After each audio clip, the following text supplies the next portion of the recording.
Good afternoon from Henry Hershey Field. It is high school football on a Saturday. Milton Hershey Spartans at home on homecoming, no less, taking on the East Pennsboro Panthers. Spartans just take the field. They come in a perfect 4-0 to start this 2018 campaign, taking on a Panther team still looking for its first victory. Hello, everyone. My name is Mike Straub, alongside my two compatriots, Mr. Jay Garvey and Coach Mark Zerby. Gentlemen, how are we doing today? Good. We got a full booth tonight, or today, I should say. Absolutely. Coach, all things good in Spartan land? All things good.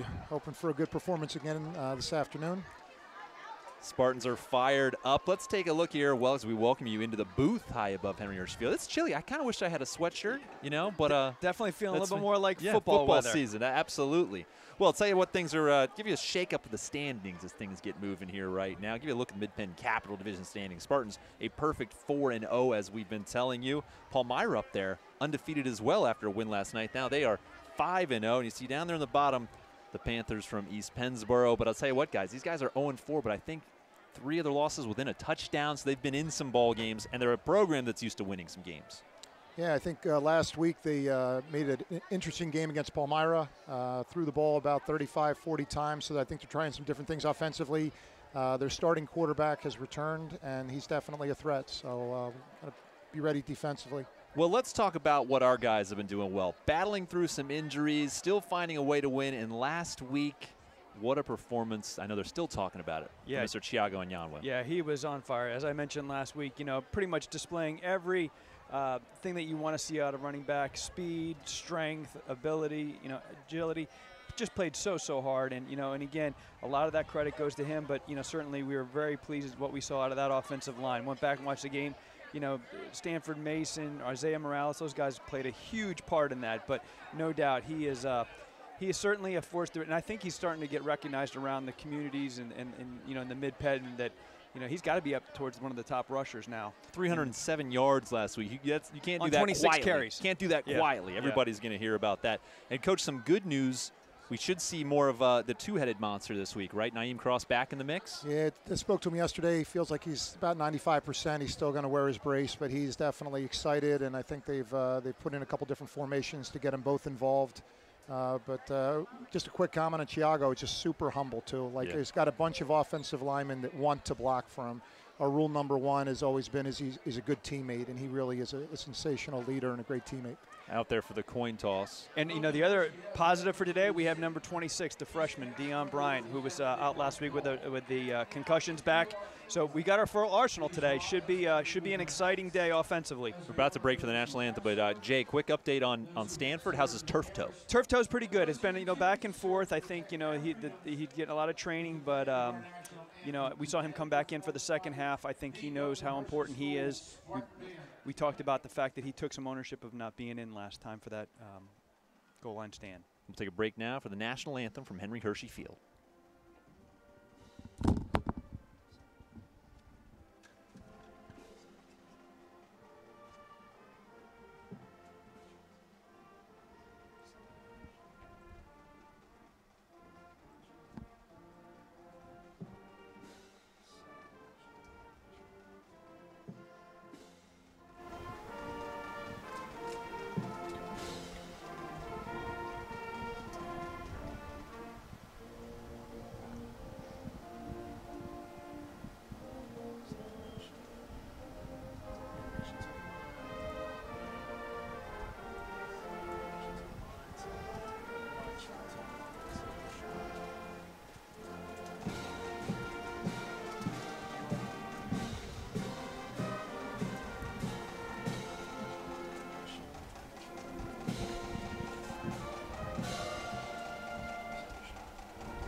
Once again, it is homecoming this weekend for the Spartans. Great crowd on hand for a Saturday afternoon. Getting some waves from the crowd up here to the MHSkids.org live stream press box.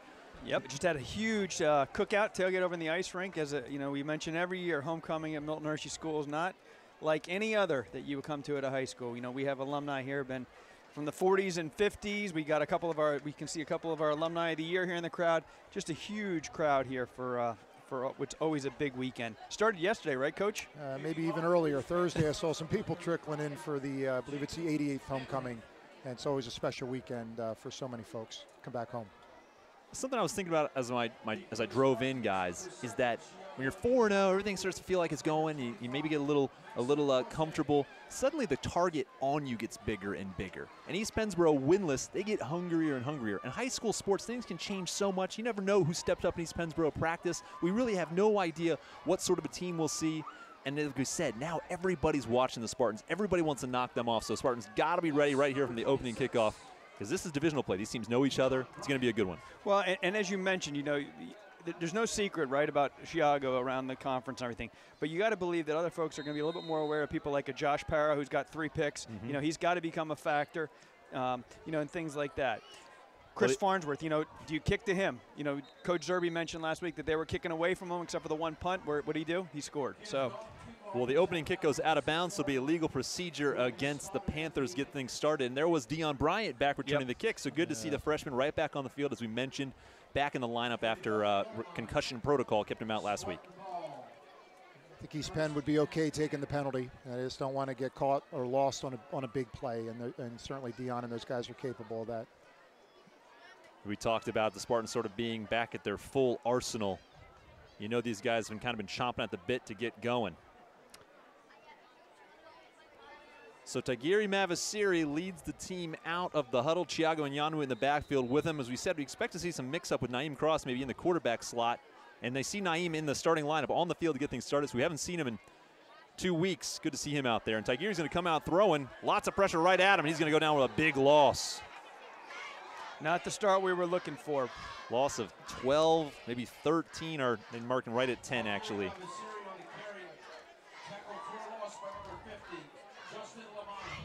You wonder if that was just a screenplay that never had a chance to get it. It almost looked like they were trying to set up that middle screen, maybe. Well, Spartans kind of started slow offensively in each of their games thus far. Bryant goes in motion. Chiago takes the handoff, goes outside. Isaiah gives that big block, and Chiago's got about 8 before he goes out of bounds. Looks like he's back to the original line of scrimmage. That seems to be their bread and butter play, where you see that big number 50 pulling around. Get Stanford sealing that side. Isaiah Big Jr. There's so many seniors on this team. I think you feel like Jeff Boger feels like he's got a really special senior class, but there's a few underclassmen who also play huge roles. Big Stanford Mason lining up out there. There goes Chiago straight up the middle. Getting close to the first down marker. Might be just short. So just like that, it'll be 3rd and 1. Well, you just brought up Stanford. What was nice there is something that we talked about last week. Looking for him to not focus on getting that initial pancake, but moving on to the second level where he can get into the linebacker and create a little bit more of an opening downfield for Chiago. See Josh Parra come in kind of at a tight end spot. First time we've seen him line up offensively today. Josh comes in when Naeem goes to quarterback, it looks like. Looks like so this will be Naeem in the quarterback slot. Design keeper for him. He's got the first down and more. Naeem Cross shakes a man. He's down to about the 41-yard line as Naeem Cross has a first down. When I met with Josh Parra, Josh indicated that when that happens, he'll go on the field and Naeem would bump to quarterback. Okay. You got to feel like and I'm almost hoping that we're going to see almost like a pop pass to Josh going down the seam there. Oh, yeah, that'd be great. I mean, Naeem can certainly throw it. We saw him a very effective quarterback last half of last season. Yeah, another threat is Jaden Paris. Oh, totally. For a big play. Bryant in motion, Mavasiri back in at QB. Little stumble at the handoff to Chiago, but he's moving downfield anyway, down to about the 36-yard line. That's like a face mask there that the officials missed. Coach Boger looking for. We need to find out the name of that play, Coach Zerb. It seems they run that at least every series. Right. Give him 7. That's 15 yards at least for, or no, already more than almost 30 yards already for Chiago and Yanwu. Well, it's smart, too, because they put Deion Bryant in motion, and one of these days they're going to hand it to him and run off tackle to the left side. Well, they did that with Farnsworth last week for a touchdown. Oh, they do it here. The ball's on the ground. This is in play. Mavasiri jumps on it. Looked like they were on, maybe not on the same page there. That was going to be the play, though. It was a handoff to Deion Bryant going the other way. I think credit to the Panther defense for disrupting that. Makai Stewart. So it makes it 3rd and 13. Suddenly the Spartans, who had everything going, now facing a long 3rd down. Substitution for the Panthers. Things were an equipment malfunction back there.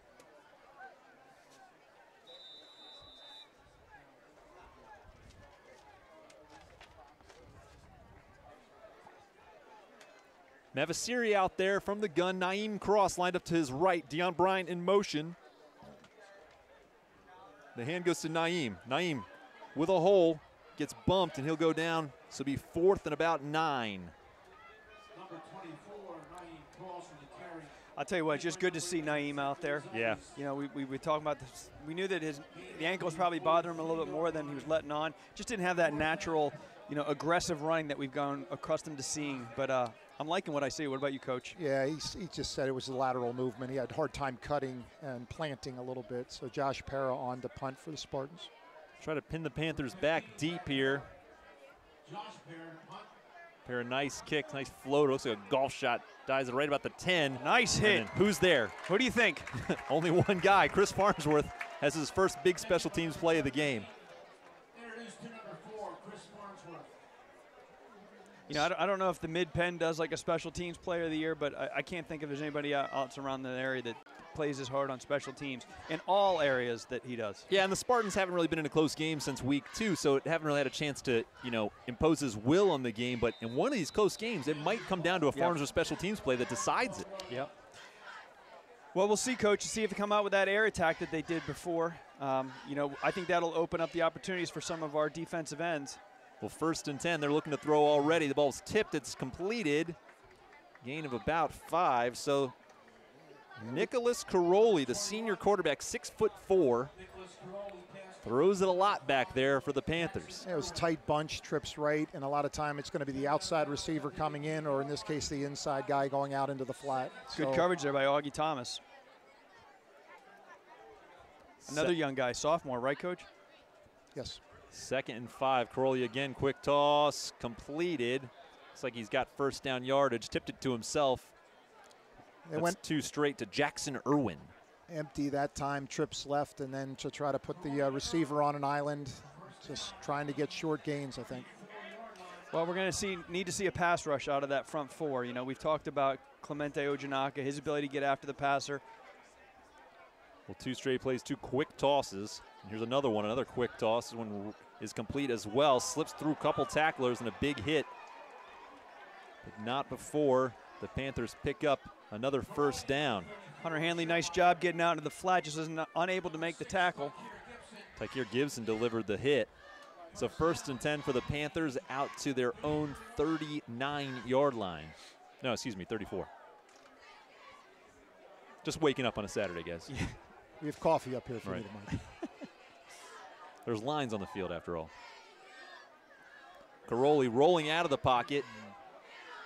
Josiah Gibbs flat, complete on the pressure. Again. Nice catch, nicely done by Hunter Campbell. Just a continuation of last week. They're going with 5 receivers, empty backfield, trying to find the receiver who's on coverage against a linebacker. It looked like he was trying to pick on Hunter a little bit there and ended up going down to the wide receiver. Well, Caroli is 5 for 5 to get things started. Well, and also, you know, the Spartans are going to have to mix up their pass rush. See both linebackers coming this time. Good coverage there.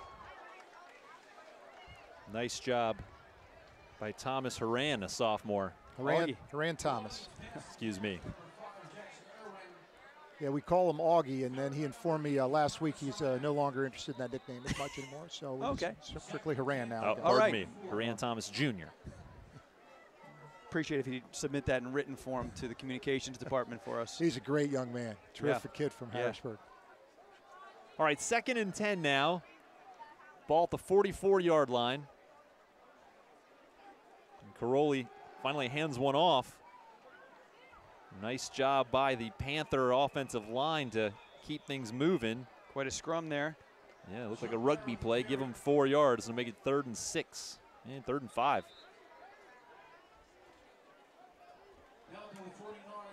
Officials call a quick timeout there. Looks like Darius Briggs' helmet came off. We're going to see Naeem Cross check in at the linebacker there. Yeah, Diodone Gomez a little slow to get up there, number 57 as well. Hopefully he's okay. The Spartan defense got to come up with a stop right here. See if they can force the Panthers to punt. As Caroli lines up in that shotgun set. Quick toss is low. Incomplete. Levi Wager providing some pressure in the backfield. Yep. And it looks like the Panthers will kick it away. See Chris Farnsworth drop back to take the punt. Well, I'll tell you what, guys. For an 0-4 team, Panthers look awfully comfortable throwing the ball. Kind of what we talked about. As we said, this East Pennsboro team only lost 28-21 to Palmyra a week ago, the now undefeated 5-0 Palmyra squad. Farnsworth back to return this kick, standing at his own 17-yard line. Low snap. Kick is away. Farnsworth will field this one. He comes up to the 20. Good block out there by Cam Webster. Farnsworth still on his feet, knocked out of bounds right around the 40-yard line. So nice job again by Chris Farnsworth on special teams. And it looks like all the way back to the 36. Nice block. And there's Chris. Just finds a way to stay involved. Offense, defense, and special teams. You know, all the talk about the running backs coming into this season, but Chris Farnsworth has found a way to just make such an impact in this his senior season. Tigiri Mavasiri leads him back out. Chiago Nyanu in the backfield with him. Bryant back in motion. Chiago straight up the middle. Big hit, and down he goes. Somebody missed a block there. Might be the hardest hit that Nwanyu's had to take since we've been broadcasting this season. That's Jacob Schermeyer, just a sophomore, delivering that hit. Back to the original line of scrimmage. 2nd and 10. Good to see Chiago pop right back up. Naeem checks in now.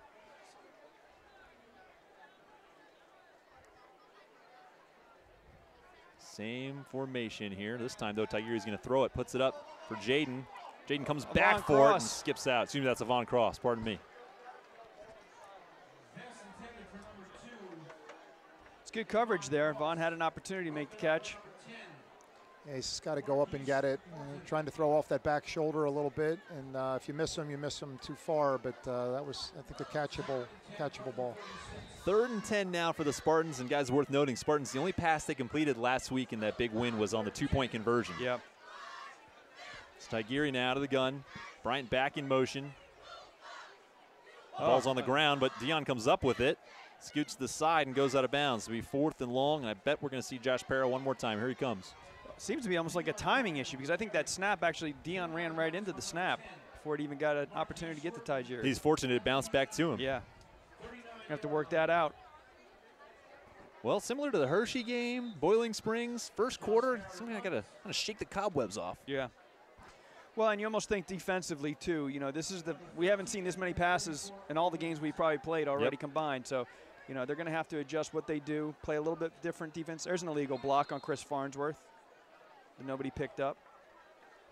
Parra nearly had it blocked and then delivers a fantastic punt all the way down to the 21-yard line. So a nice job by Josh Parra under a little bit of pressure. 5:27 to go in the first. Chris Farnsworth going around looking. He's like, there's got to be a flag. He was totally killed in the back.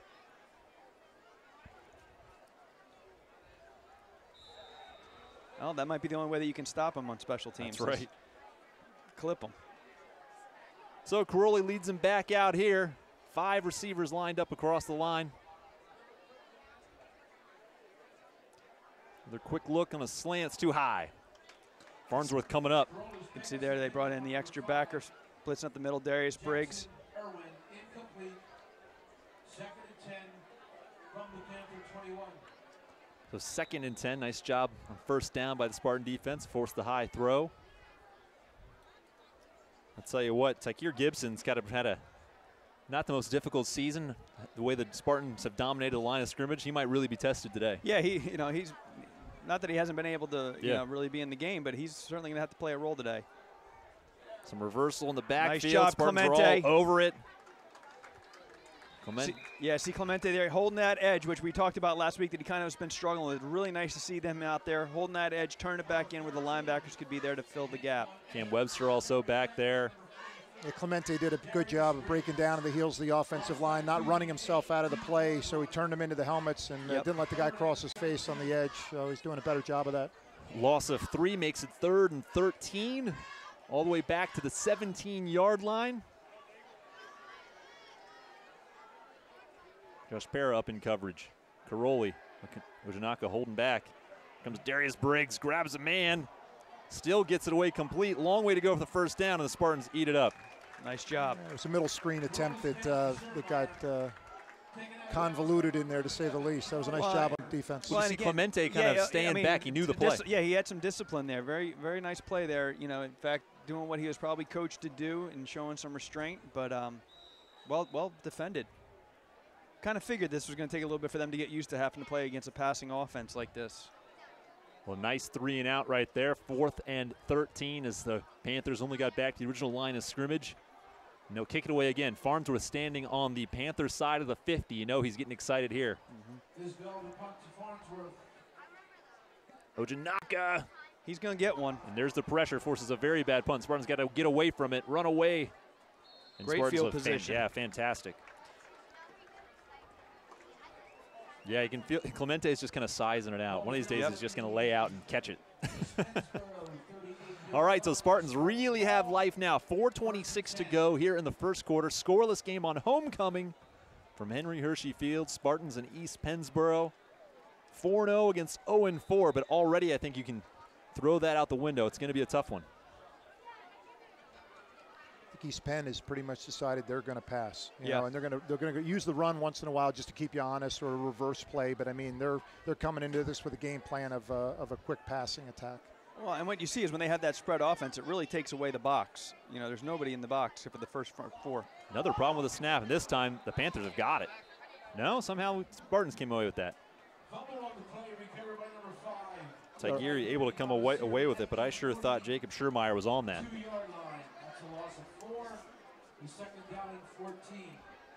Loss of 4 on another fumbled snap. 3rd time today we've had issues just from center to quarterback to back.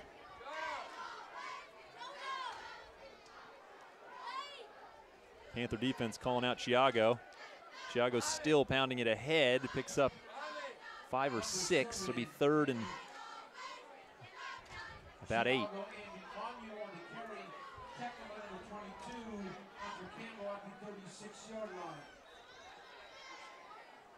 Just around 3.5 minutes left here. Yeah, this is probably 4 down territory. You pick up 4 or 5 yards here. Well, Spartan's got to get something going here too. Yeah.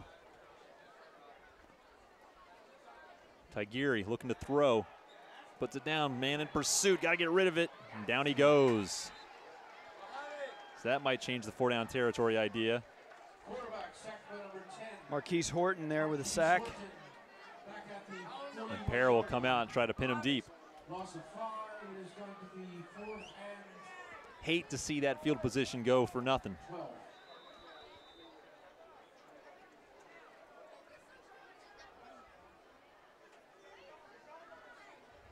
So now Parra just going to try to knock this one down there and roll it inside the 5. Now he goes high with it, which is good. Might land on a Panther. Nice punt. Another good punt by Josh Parra. It dies right around the 16-yard line, and that is where the Panthers will take over.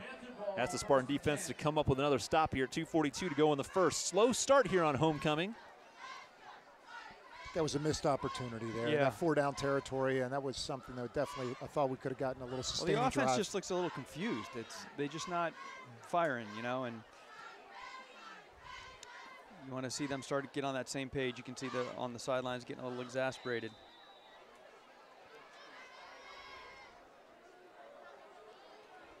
Well, Nicholas Caroli comes back out. Now he's under center here. Inside handoff. Nice little misdirection up the middle. Nice little gainer on first down out to about the 22-yard line. Darius Briggs on the tackle.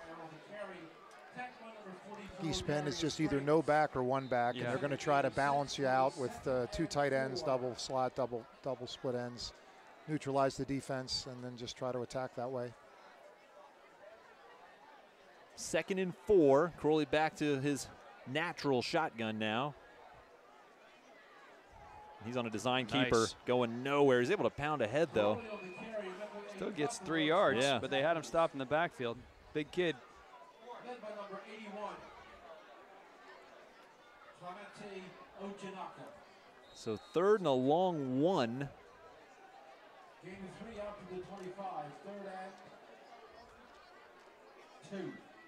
See what the Spartans come up with here defensively.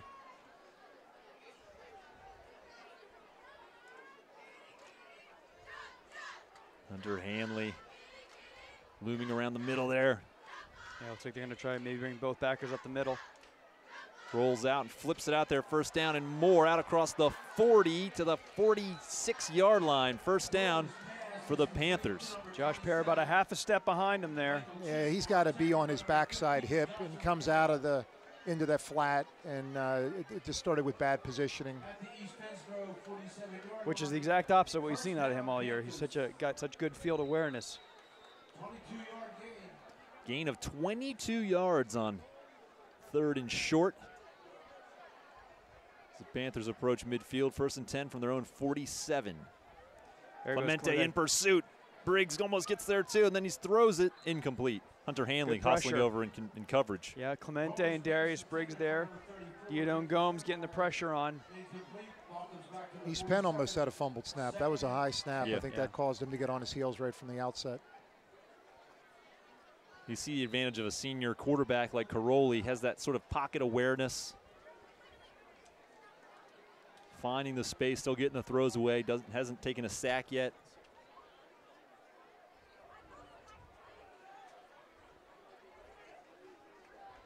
Second and 10. Under center. Looking to throw. Traffic all in front. Has to put it down. He's got a man wide open down the middle, and he's able to bring it in. Second time we've seen Panthers sort of tip it to themselves. Now there's a size advantage against Haran Thomas there. Yeah. And it took him into the middle of the field, and in that case, backside hip, just Augie had too much cushion. Well, and again, there's the trade-off where you bring extra pressure, you're going to leave yourself open to play like that where there's nobody in the middle of the field to defend that. Oh, and the defense. You know, that's where we saw Josh Perry making his picks past couple games. So close in the backfield to a sack too, but 1st and 10 as Panthers have their deepest run yet so far, and there's another 1st down. Hitches, in Yeah. that case, 10-yard outs, and the quarterback's doing a good job putting it on the money. Yeah, easy little pitch and catch to his So- favorite target thus far, Jackson Irwin. Backside blitz there by Cam Webster. Again, just not getting there in time. Down to the 23-yard line. Panthers rolling now.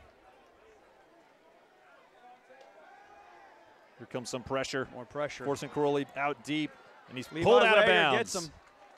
Oh, what a flag comes in. Be interesting to see what this is called. I think he had him by the shirt sleeve. Levi Weger. Personal foul, face mask. Personal foul. Face mask. Maybe that's why you need those binoculars that we keep talking about bringing. Levi Coach seems Boger, confused. assistants are equally confused. It seemed like I thought he had a hold of his jersey, That's not what his I'm face saying. mask. Yeah.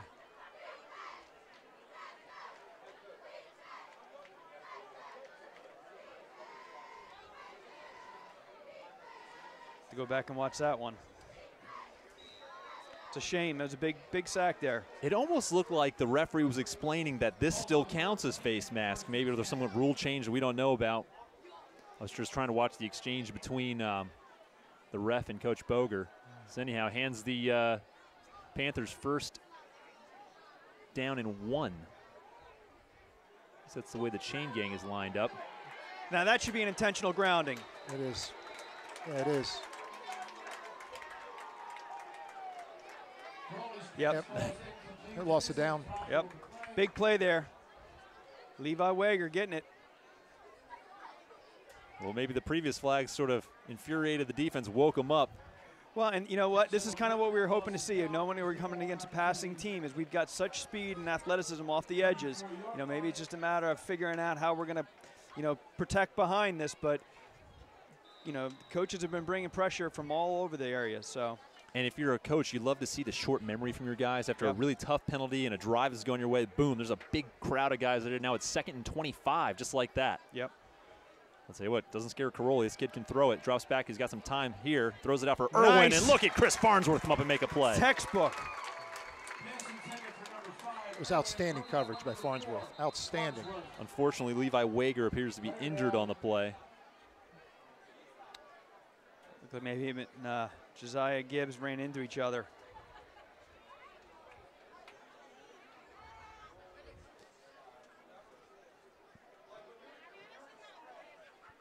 Levi's back up. He's going to walk off the field.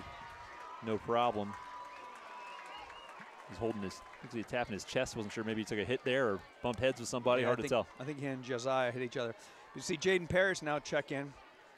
Continued athleticism out there on the end. Well, he's another guy. Yeah. Just looking to get the ball in his hands. If you got to do it defensively, he will. 3rd and 21. We had the board wrong on 2nd down. I misread that. So 3rd and 21 here. They got to get down to the 13-yard line for a first.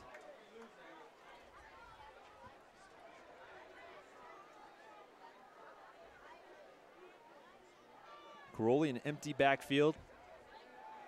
Here comes some more pressure. Nice. Down he goes. There he is. Josiah Gibbs, the senior. What a job by the defense to come to life after it looked like the Panthers could just throw at will. Some quick adjustments. Levi Wager, Josiah Gibbs, they're all back there down after down. And here comes Levi Wagers and check right back into the game. 4th and 21 now.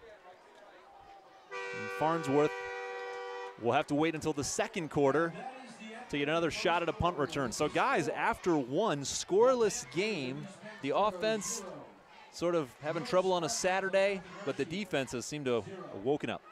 And no doubt. I mean, Pennsboro has obviously been moving the ball, but again, it's, you know, we said it before. It's that bend, don't break. You know, coming up big when we need to. We just need to get the offense rolling.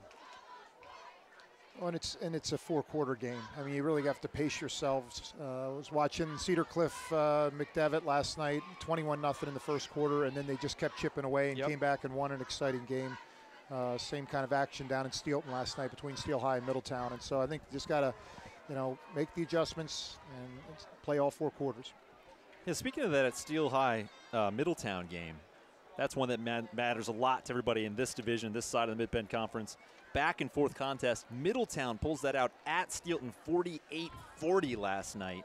So again, it looks like Middletown, once again, per usual, the team to beat in this division. And I know a lot of our guys actually went and watched that game. Oh, and, good, yeah. I got a text from one of them that said these teams are for real. So I think they saw, you know, again, never want to look ahead, but knowing that there's some good football down the road that they're going to have to come up with. You know, from what I understand, it was a back and forth all night. It's the kind of games you want late in the season too. Yeah. So you want to make sure that you're your very best, and we're fortunate to have those coming up in the next couple weeks. I guess the one kid from Middletown transferred from Redland, put up 5 touchdowns last night. Punt is away. Levi almost got that one. It's ugly, but it works. Got to get away from it, Cam Webster. And it dies at the 15-yard line. There's some slightly unnecessary roughness that the refs let go. Targeting on Haran Thomas. 26-yard punt. He'll never get past his big heart, though. There you go. Tell you what, that kid is a fighter. What is he, 5'5", maybe? With very tall shoes on, I would say. So just underway in the 2nd quarter, Spartan offense will look to get things going here, backed up to their own 15. Can't afford any of these fumble mistakes that we've been having at the snap at this field position. As Tigiri heads out there with Naeem and Chiago lined up around him. This one goes for Chiago Nyanu, who cuts it back at the line and pounds ahead. I tell you what, they had nobody guarding Jaden Parris on that formation. He didn't even have anybody near him close enough to block. Well, they're going to put 8, 9 in the box. They're going to try to force the Spartans to throw the ball at some point, and we just haven't been successful so far doing it. You see only one defender down here with Dion and Yvonne. They finally move somebody over there. Naeem is the back now. He takes it around the outside. Gets nice a nice block, Isaiah. And here goes Naeem. Naeem like to make a man miss.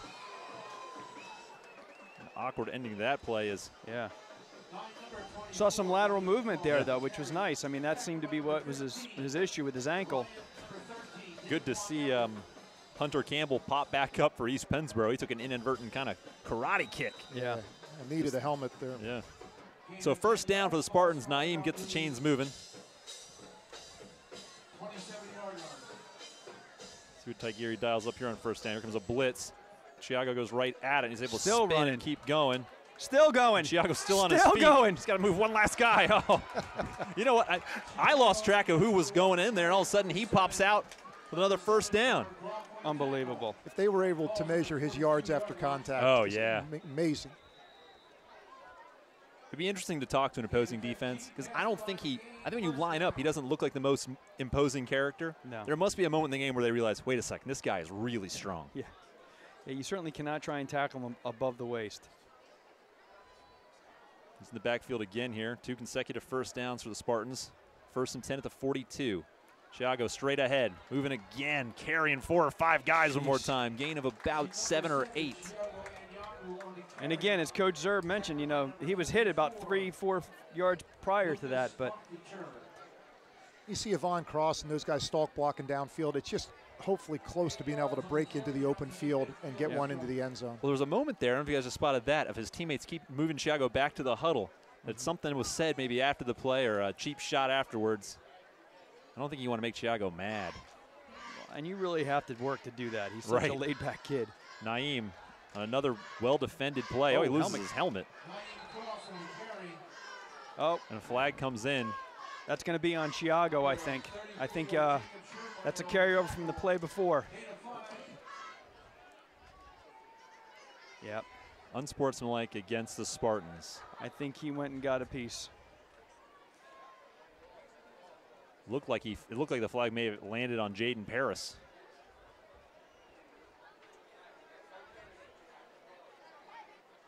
And it's such a tough play. It's such a tough play because on the carry, Naeem lost his helmet, and you see it looked like a East Penn guy almost threw the helmet. Like that could have been the unsportsmanlike move. And I think he has to come out of play, right? Because the helmet's off.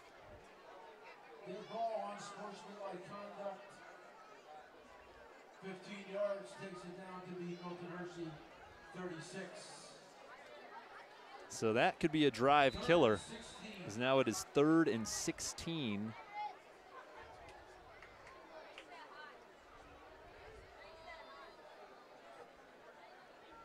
There's been some confusion. I mean, I wonder where the play clock is, as this has all been slowed down and delayed to explain who did what here.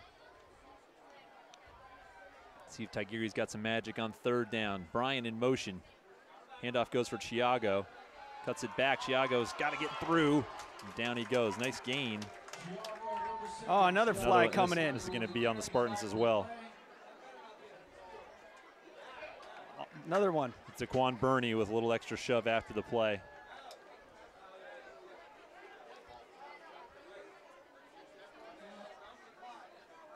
That seemed a little bit petty to me. I mean, those could have been called on either team. Yeah, it seems especially like it's getting to be a little bit of a.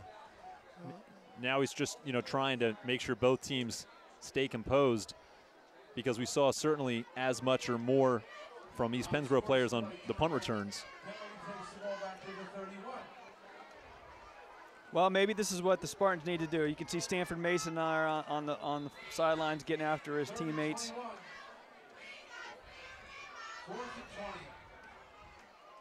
Parra gets this kick away. Another Nice. nice high kick. Fair catch called for, not cleaned up. Spartan ball rolls away. Oh. That's where you just fall on the ball. Fall on the ball. That would have been huge. Good hustle down there, though, Chris Farnsworth. Way to get after Don't it. we seem to have like a Farnsworth play every time that Yep. makes us just kind of like scratch our heads, and then a few highlights after? It's just what you get. The guy plays so hard, high risk, high reward. I talked to Chris this week. I said, you bring so much excitement and enthusiasm on every one of those special teams plays. He goes, I love kickoff the best. He just breaks down in the open field, but he wins the race and causes that havoc. And that was a late fair catch. What a great opportunity if we could recovered that. Still a nice punt by Parra to kind of flip the field. So see if the defense can go another big play and see if Chris Farnsworth immediately makes up for his mistake, because that's kind of been his MO. That's on Clemente, I believe. I think, oh man, I thought there was movement. Gonna see who they assign the blame to here. Yeah, it was Clemente Yeah, jump. it's gonna be on us. Clemente jumped at the top of the screen. Guys, I noticed a unofficial stat during the national anthem.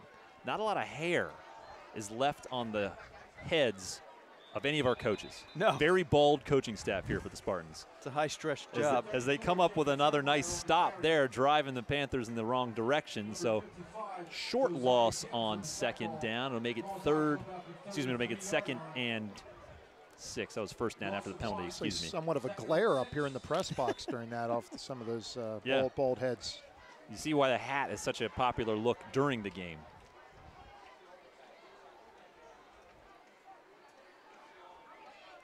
Second and 6, quick toss to nobody.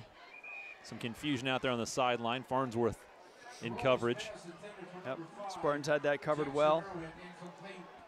I was expecting Coach Derek Jackson to make the grab there, but he let that one go. Big play here for the Spartans. 3rd and 6 from their East Penn 33. Still scoreless, 8:49 to go in the second quarter. Homecoming for Milton Hershey. See Josh Parra dropping back more into safety position now.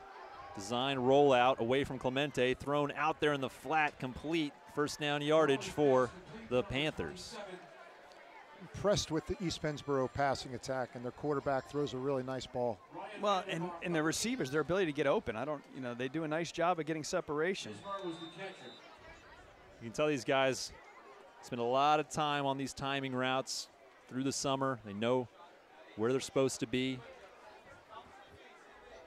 See the Spartan pass rush and continue to disrupt things, though. More pressure. This ball's thrown low and incomplete. I thought coverage. Jackson Irwin would come up with that one. Farnsworth over there in coverage.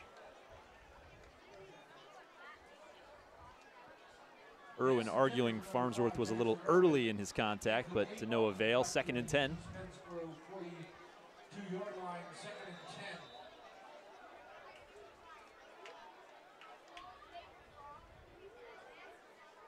See if Josiah Gibbs can get back there. Now he drops back in coverage. Here comes This time Clemente in pursuit, rolls out, just out of the reach of the intended receiver. Bring up 3rd and 10.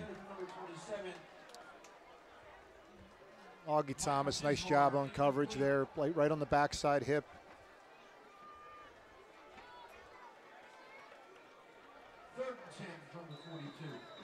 Well, they converted on their last 3rd down. We'll see what they come up with here. I thought that was 3rd down. No, that was just 2nd. They're quick over there on the chain gang. Quick flip. Another designed rollout. Levi Wager in pursuit. Oh, and Horan had a look at it. Josh, there's that not court, but field awareness, man. He was totally going to undercut that if that was a little bit lower. Yeah, Spartans kind of knew that play. Everybody's rolling to that side, so maybe they saw something in the way they were lined up. Nice job by the Spartan defense once again, coming up on 3rd down. And Panthers have to kick this thing away. I tell you what, guys, I pick on Penn Live for making betting lines on high school football games, but we should have played the under on this one if anybody's out there. But yeah, no, they don't make over unders. But for some reason they get away with doing point spreads. Well, and the only reason I'm going to say is because it's worked the last 2 games. We are a quick scoring team. No doubt about it. A big play quickly and poor snap. Bad snap. Oh, how does Clemente miss that one? Now it's get away from it. Go away. It still turns into a decent punt. I think Clemente didn't realize he got so close he didn't know what to do. He almost overran it. I think you're right. I think these guys are so warned about the roughing the kick, running into the kicker and roughing the kicker. Oh, it looked like he was counting 5 Mississippi there. I know. Goodness, I thought that was going to be a monster block. Yeah, I think he kind of realizes I had a shot there again. But at the same time, I think they know the offense is this close, yeah. Take a quick minute here to plug our upcoming Fall Family Weekend, October 26th, 27th, and 28th. Look forward to seeing a lot of our families come out and join us. We have an away football game at Steel High that night, but looking forward. That schedule will be coming out in the next couple weeks. Take a look for that. Tigiri Mavasiri from the gun. He's So you had maybe somebody to jump. Naeem breaks it outside. One shove. Trying to shove another guy. Just throws a man. And he goes down for a big loss. Number 24, Naeem Cross on the carry. You know, we're just not seeing the push out of the offensive line that we've seen the past 4 games. Well, that's it. We're not getting much of an offensive line surge, and then the back thinks he's got to move laterally, and you know, one thing leads to the next. So we definitely need to get kind of play their side. Loss of 5 on first down, all the way back to the 25-yard line. Thiago in the backfield this time. He takes the handoff, and he fumbles it. Looks like he jumped on it. Fumble on the play recovered by the Spartans. Number 7, Thiago Hernando at the Loss of about half a yard. 24-yard line. Loss of the yard. 3rd and 16. 3rd and long once again facing the Spartans. Can't keep asking Josh Parrott to make perfect punts. Brian in motion. Stanford jumped. Tell you what, just mistakes on every level. You cannot do that. That'll be 3rd and 21. Procedure against the Spartans moves the ball back to the 19-yard line. 3rd and 21.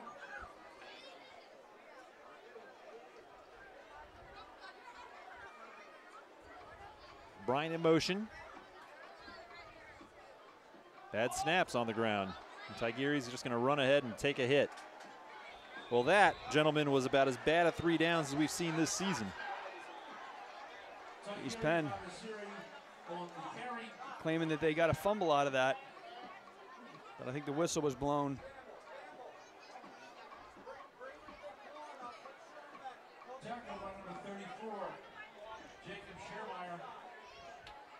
Are we punt number 4 or number 5 here in the first At half? least 4. All of them. He's worked, he doesn't hit this many in practice, I don't think. All right, 5:50 to go here in the half. At least the punt to the snap to the punter is good. Pair of the low one this time. It'll be returnable. And the stop is made by Cam Smith. Well, just over 5.5 left here in the first half. 0-0. Wouldn't have thought that. No, the best starting field position thus far for the Panthers here. You know what, guys, what's crazy is all these fumbles, still no turnovers. As bad as things have gone offensively and as tightly as the Spartans have guarded the pass, too. So let's see if we get one of those going. Looks like Naeem's going to become the quarterback here. See, they're getting ready for taking some snaps on the sideline right now.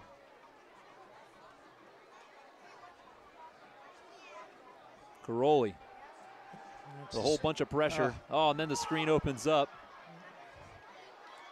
He's knocked out of bounds. We didn't stay at home defensively there. I mean, that was a well-designed screenplay, and nice job by the quarterback, almost like with a pump fake there. Right. Well, the linemen are usually get like a 2-count block and release, and then but there was pressure, but got open for a successful screenplay. I would want nothing to do with a screenplay against this defense of line coming at me. Crowley on first down hands it off. Hunter just missing him. But Clemente catches up to him, still turns into a gain of about 3 on first down.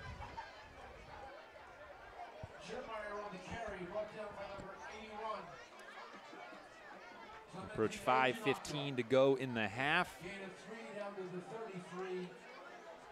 This Pennsboro offense coming to life.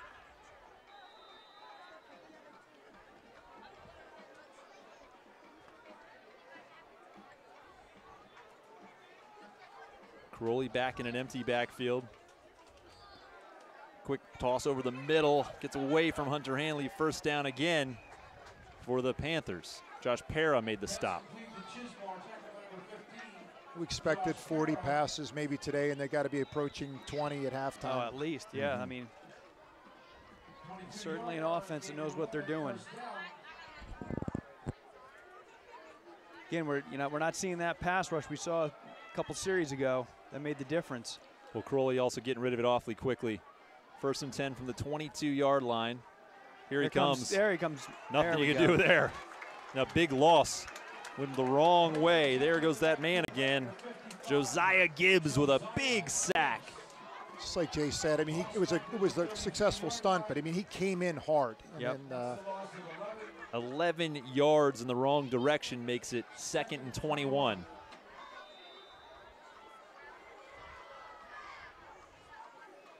And you can tell what's in Caroli's head is that the early intentional grounding penalty. Yeah. To his advantage, though, being 6'3" or 6'4", they don't have to use the sprint game as much. He can see down the field. Throws a pretty nice ball. Rolls the pocket this time. Ojanaka just moving people. Oh! Just bounced away from Tykeer Gibson. Good job there by Clemente, too. Just, you know, getting pressure up the field and preventing him from having a clean, open throwing lane. That's the tip drill right there, though. Tykeer, he was ready to turn the Jets on. And that's okay. Spartans still make another fine play. Make a stand here on 3rd and 21. And it'll be another big bend but don't break sign of possession.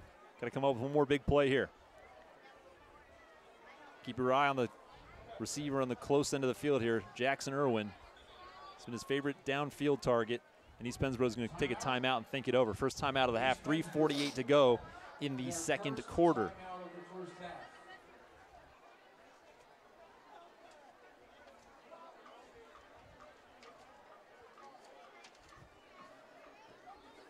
Take a look at what the Spartans face the rest of the way.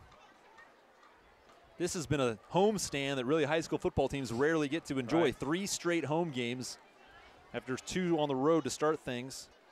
And then really the meat of the schedule cranks up here, guys. Got to go to Trinity, who doesn't appear to be too strong this year, but it's always a weird place to go play. The field's kind of dark. I swear they let the grass grow a foot long there. Yeah. Then Middletown, really the game everybody's been watching all season, comes to Henry Hershey Field. Yep. The first Friday in October. Thursday. That's the Thursday night game. Yep. Excuse me. For the Columbus Day weekend, and that's 2 years ago was not a fun game, if I remember correctly. Middletown is 2 straight years in the state final game. I mean, you got to just have absolute numbers and skill and depth to be able to pull something like that off. Then not a far trip to Palmyra, and then Camp Hill is senior night. And then Steel High on the road to wrap up the regular season. You know, and all of a sudden that Palmyra game is, you know, looming a little bit darker down there. I mean, they're 5-0 and they're playing well. Yep. Always an interesting program. Palmyra goes through these spurts. Then they're down and they're back up. Do a nice job over there. Well, we talk about it every year. Head coach over there, right. Chris Pope, teacher here in the high school. All right, 3:48 to go, 3rd and 21. See what East Pennsboro drew up out of that timeout, trying to get on the board, and then they jump instead after all that. It was the same formation, trips left, and then they wide right and offsides. Now, and you saw that Panther receiver so mad at himself. I'm going to keep that same formation. Yeah, but it'll be the same play. No change here. Now you just need 26. He's thrown deep. There's Irwin just underthrown. Did Farnsworth come up with that? I think he did. They got it. They're looking to confer. Nobody wants to call. He got and it. Say yes. They're going to give it to him. Well, I mean, if you're East Pennsboro, you think same as a punt. Same as a punt, really. It's inside the 20. I mean, you almost got to feel like it, you know, unless you have a punter who can chip the ball like a Mark Zerbe, there the you Ballata. go. I'll tell you, 3:43 left. I'd like to see the Spartans get a sustaining drive down here and punch one in. See, I'd rather just see Chiago take one to the house right here. Or that. Yeah. It looks like Naeem's going to line up at quarterback. Well, and again, as Coach Zerbe pointed out, you see Josh Perro now kind of moving a little bit more out to the slot. It's Chris Farnsworth in motion. Handoff goes for Chiago. Gets to the edge. Oh, that's got to be. Throw the flag, ref. That's a face mask. Which side of the face mask does he need to grab? Jeez. Boger can't believe it. I'm almost a little worried of Mike Weller criticizing me for being a homeboy, but I can see him 5 feet in front of me, so he won't be watching today. Look, the ref had to come over to double check. He said, "You sure?" Because everybody else thought that was a face mask. That was obvious. Very strange not to see that called. 6 yards on the play, 2nd and 4. Farnsworth back in motion. Chiago again looks at the same play. This time he's got nice block. Another line to go here. That's awfully late, being dragged out of bounds. I know now we're just kind of fishing for penalties, but it was the same play. Some good down the field blocking by Von Cross too, and it's almost like that same play they usually run with Isaiah Morales pulling, but you saw Daquan coming from the other side. Yeah, just short side twist. I just want to point out those last 2 runs, Chiago looks like he's hitting another gear. He's a little frustrated, been bottled up a little bit in this half. Interesting to see the first half stats, though. I think he probably still has a bunch of yards. Naeem Cross back at quarterback, and another bad snap. Naeem's going to scoop it up. Might as well throw it away. It's going to turn into a huge loss unless he makes a miracle happen. And maybe Naeem can make a miracle happen. Naeem Cross to the 50. Got to have one man to beat, and he gets knocked out of bounds. Mike Straub, the soothsayer. Nostradamus. Well, it's reminiscent of a year ago when we moved him to quarterback, and suddenly the offensive linemen were kind of like, he can take care of himself back there. Who would have thought there he is. That would have been our longest game of the of the game so far. Oh my gosh, that's like Mike Nostradamus over there predicting the future. I don't want to ever quit on that kid. Naeem Cross has shown us before that he can keep those legs churning and things will happen. So now Spartans have life. 3:12 to go. 1st and 10 from the East Penn 33. Naeem says, "Okay, you call my number again? Great, thanks, coach." Out there trying to get to the edge and make something happen. Ball's loose. They call it a fumble. And the Panthers have it. You hear the Panthers coaching staff saying, "Finally." Like they've been so close to creating a turnover, and they do. And look at the Panthers out there running their mouth.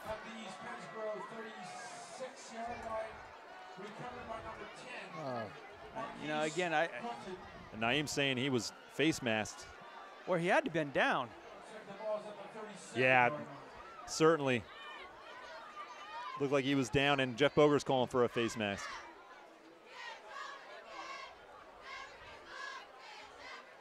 That's twice the ref has told Jeff Boger just get off the field. All right, 3:02 to go. Panthers have it back in what's turned into a wild ending of this half. Inside handoff. I saw Josiah Gibbs in on the stop. Excuse me, Darius Briggs, excuse me.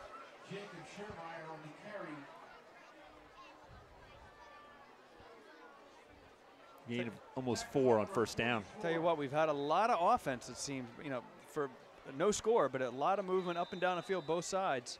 That's what I mean. I bet Chiago's got a bunch of yards. I'm excited he might be able to see some of these guys. 2:30 to go now. Keep in mind, East Penn has 2 timeouts. Milton Hershey has all 3 of theirs. Caroli with Chinaka in pursuit, lobs it Levi away. Coming up too. Nice pressure, Nothing both there. sides. Levi Wager with a big hit, not too late. Makes it 3rd and 7. Tell you what, Palmyra's been pretty good at this distance today. Finding those kind of hitch routes or quick tosses out of the shotgun and turning it into 1st downs. We'll see what Nicholas Caroli comes up with here. Took him a while to get over to get the play call. Clock stop on the incompletion. I think Jay was right. A lot of solid pass rush is going to force the quarterback to make quick decisions. Oh, quick toss over the middle here. Completes again. Chris Farnsworth's got to upend him at the 31. But East Pennsboro with a big gain on 3rd and 7 down to the 32-yard line. Certainly had pressure up the middle there too. It was a quick release and a heck of a grab. Yeah, a great catch, really, by Hunter Campbell, whose name we've said a bunch of times. The kid's throwing the ball. I mean, he's hitting it right in their hands. Right. I mean, that one looked like the kid didn't even know he caught it. Yeah, until I know. he was 2 steps with it. Wasn't bad defense there at all. Under 2 minutes. Look at Josiah Gibbs just pushing that middle. Complete to Jackson Irwin on that little hitch route. Hunter Campbell's now down. I think he may have run into Josiah Gibbs. Excuse me, Darius Briggs. I'll tell you what, Josiah Gibbs, though, I mean, just driving the center of that line backwards.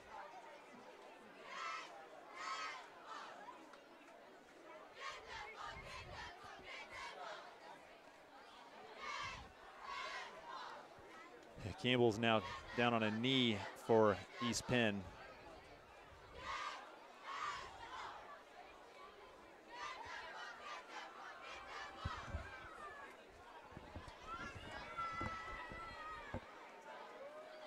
Now East Pennsboro doesn't have to use a timeout for that. So I think it's within the last minute. Okay.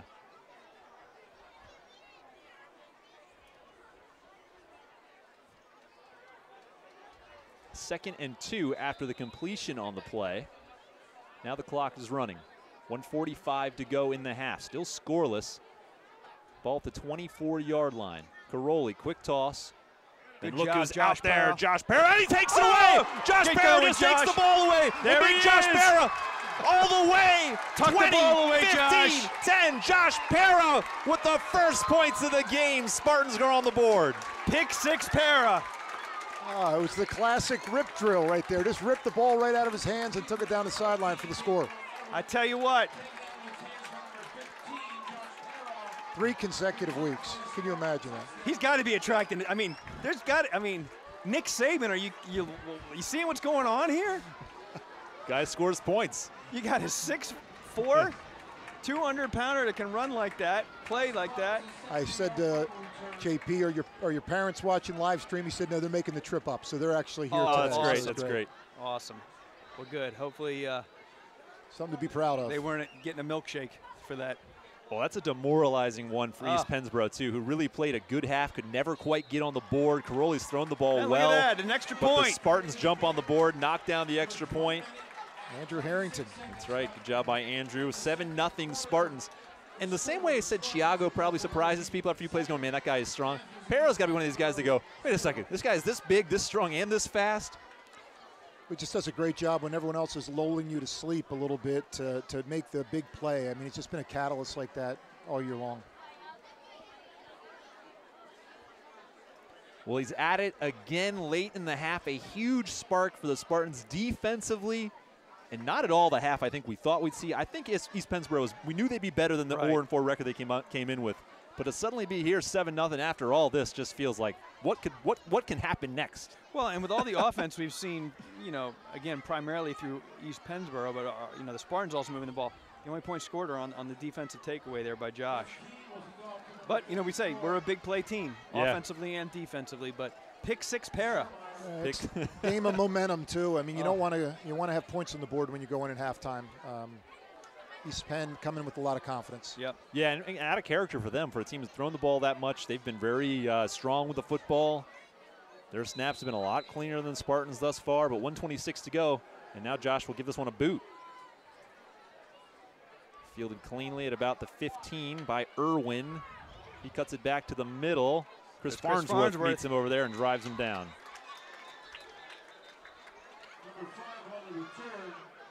It's in those piles that the Spartans got to be careful now. I've already picked up 2 unsportsmanlike penalties in this game.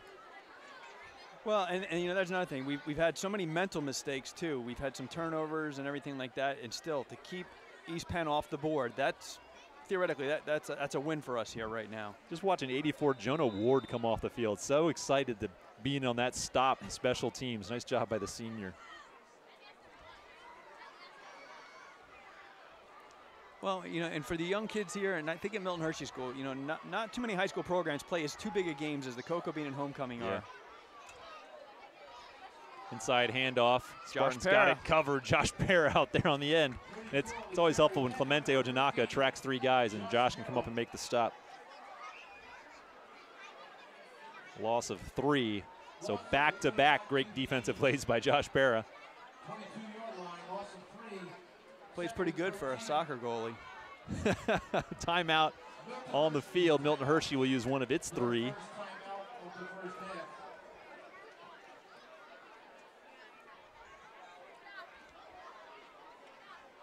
What a wild half on homecoming. The good crowd here has continued to fill in. They finally got something to cheer for.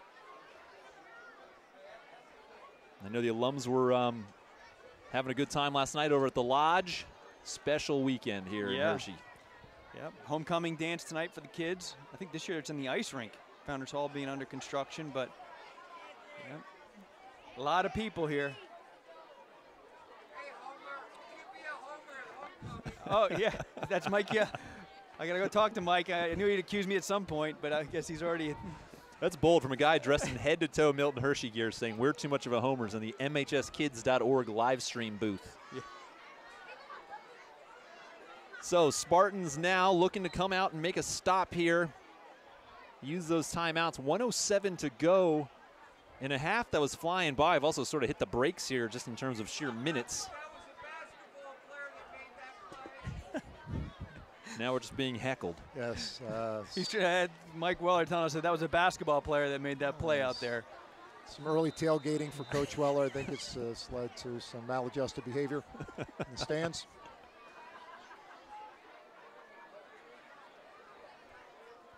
Nicholas Caroli back now in the shotgun set. Haram Thomas in coverage at the top of your screen. Keep your eye on him. Inside handoff. Oh, there you are, Clemente. Clemente with a big tackle for a loss. Spartans take another timeout to see East Pennsboro just trying to get this thing into the half now, down 7-0. This might be as much as we see them run the ball. Yeah. Nice play by Clemente. Yeah.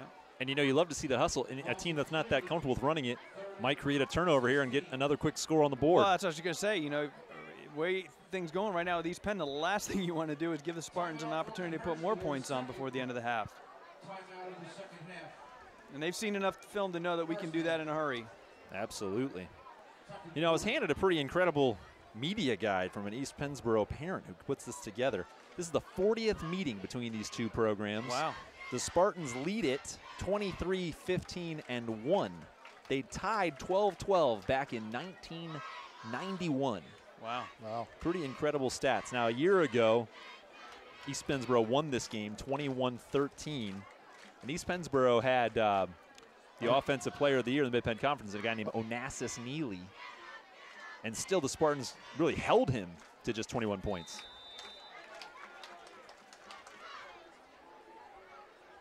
Onassis is now at Temple, running around for the Owls. All right, 1:02 to go. Spartans need another stop on third down here. And then we'll have one timeout, get the ball back. Look like there's some movement, and there is a flag. There's that middle screen. I think it'll be on us, otherwise they would have stopped the play, right? Cam Webster makes a textbook tackle. Fourth down. Encroachment, I think, on the defensive end. I think it thought was so, on too. Levi Wager. I think it was across early. No, but they're asking Voger, so it must be against Okay. must be against the Panthers, so he'll decline it. And it'll be fourth and about 16, I believe. Must have been the tight end that moved early then. Yeah. I saw a movement on both sides. Seemed like me one of those fit, never know which way the ref's going to call it. This can't be that complicated, sir. We want to decline the penalty, and they're going to kick it to us. That was an illegal shift. Yep. Fourth down. It's timeout Spartans. Timeout Spartans. Maybe set up a return here. And you got Chris Farnsworth. This would be a good time for Clemente to get that block punt we've been talking about. Yeah, absolutely. Here we go. Maybe that, and that's good thinking ahead, Jay, because they've been so close so many times. Really try to set this up. Yeah. So to think they were planning ahead for the all-out punt block.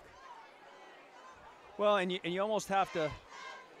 I mean, it's 4th and 16, so a personal foul running into the kicker. It's still going to keep him at fourth down. So maybe it's a matter of telling Levi and Clemente and put a Von Cross in there. We may have to move Christian Farnsworth up from the safety spot. The way he comes down and kickoff, oh my gosh. you have to put him in the defensive end position. Well, it's Wager, it's Ojinaka, Tykeer Gibson, Josh Para. Yep. Well, I'm going to keep my eyes on 81 and 15, and 11 as well. Those guys been back there every punt. You can see here at East Penn, is he actually trying to spread it out to give the appearance of a possible fake punt. I'm going to bring him in now, though, because it looks like rugby scrum about to develop. Look at this. Line it up. Here we go. Levi Wager. Here goes Clemente. Ooh. Oh, my gosh. How can you get as close? Farnsworth with a head of steam. Oh, look at the guts from Chris Farnsworth. Oh, that about I think we can see why none of those coaches have any hair. Oh, man. What Oh, my goodness. for just a punt that has no flags and a pretty standard play, that was just excitement on all sides. The ball was about ready to drop, and he kind of came out of nowhere and just brought that back for some forward progress. And again, the coach is telling Clemente, how'd you not get there? Clemente Wager all around it, but just can't. Look at Wager saying, he just went around me, just missed it.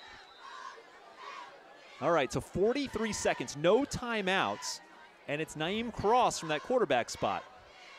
Maybe a shot to Josh Parra. Going to throw it out Avon. to Avon. Avon's got to go towards the sideline, though, Avon.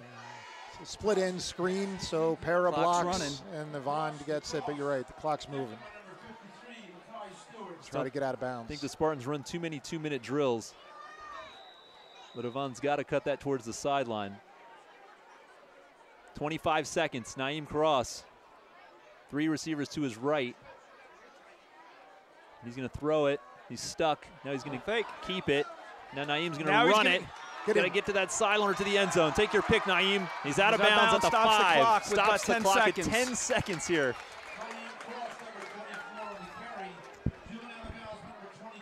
Nice job there, Naeem, with that pump fake, creating an opportunity. Oh, all the way What do back you do here, at the Coach? 9. You throw it to save some, maybe get 2 plays if you need it, or I tell you what, Jaden Parris on a slant right here might be very tough to defend. That or a tight end dump to Josh Oh, Parra. there you go. Yep. Slant to Paris or a tight end dump to Parra would probably be good. Well, Naeem Oh. puts it down. Now throws it To his brother. Touchdown! Up on Cross. The Cross brother connection. And you know what? I think your original play call was right. Yeah, He was looking at for the slant. Jaden. Yeah, he was There's going too much traffic in front. Yeah, Jaden Parris ran the slant, and then we just covered. It's good he didn't throw it. I think if you go back, you can actually see Naeem telling his little brother what to do. Like, no, come a little closer. And you know, I thought Naeem was just going to put it down and run it again. And again, we go back to saying this is exactly what East Penn did not want to happen, right? The Spartans have an opportunity to put more points on heading into the locker room at halftime. With 3 seconds on the clock, so I don't know if they would have had another shot at that. So we'll take it 13-0. Harrington trying to make it 14. Good snap. Kick is up. Would you like to be missing? No good. Misses it to the right. You know, I think it's worth noting. I don't know if you guys know who the holder is on the extra points. The guy Chris who Farnsworth. he does come off the field. Just does come off the field. So 13-0 after we had called it an uneventful half. Oh, my goodness. Well, I'll tell you what, Naeem's certainly bringing a spark. It's good to see him back. I mean. Yeah, you said it. Dare I say, kind of Baker Mayfield-esque in that it sparked the offense at the change of quarterback. Get the coolers open. Has there been a Naeem Avon connection for a touchdown yet? I don't think so. We've talked about it. I don't remember one last year. A special moment for those guys. Your mom has to be enjoying that, I'm sure. Yes. Down in Philadelphia. There's a look at Avon doing a nice job. A couple of basketball players. Yep, Avon is really developing too. I mean, he's going to be a real threat this year, just like his brother. So 3 seconds to go. Josh, the line drive that rolls all the way down to the 10. Tell you what, Tykeer Gibson is Tykeer's got to get there. Somebody's got to make a play. Oh, there you go, Casey. I believe that's Andrew Harrington, wasn't it? That's Jonah Ward. All right. Wow. The aforementioned Jonah Ward. And he's fired up, making a big special teams play. Getting a high five from everybody. So after one half of football, and what a half it's been, Milton Hershey leading on homecoming 13-0, but that does not tell the whole story. We'll get some stats together, hit the thing recap for you, and be back with the second half for you in just a couple of minutes. You are watching Milton Hershey football this afternoon on MHSkids.org.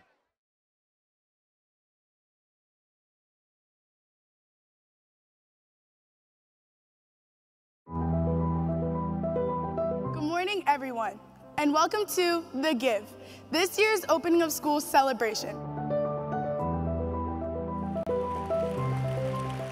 And stand with me and rise up as we celebrate the extraordinary gift from our founders. Mr. and Mrs. Hershey chose to rise up. They could have chosen to live a self-centered life.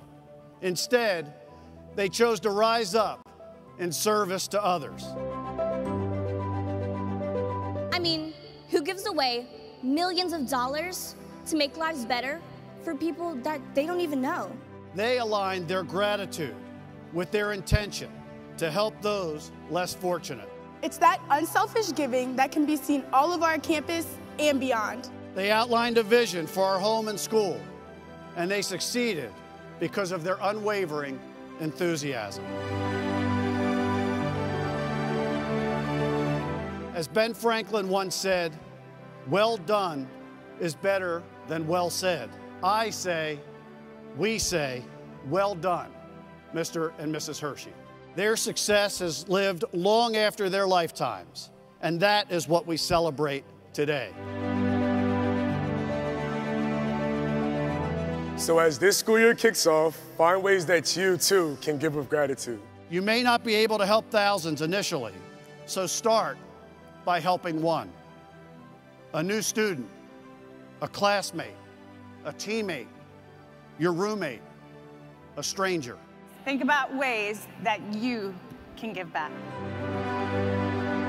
Get in the habit of helping others, and you will soon realize that you are changing the world with one small action at a time. And when you align your gratitude with intentions shaped by a vision and fueled by enthusiasm, you are well on your way to living a life of meaning and purpose.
equipment we supply here at the Department Supply Center. This is where it all starts. And it's our job to check everything in and to get it put away. We are pretty much behind the scenes, working all the time to support the various programs here on our campus. So this is our online fulfillment area. Our house parents will enter an order. Those orders come over here. You just go down through and you're picking from both sides. From the time an order is received until it's delivered is about 24 hours or less. We're getting butter, broccoli florets, and I just check it off. I think the most interesting part about this building is the flow of food and other products. It moves through here quite quickly. I feel we're the heart of it. This is the main kitchen.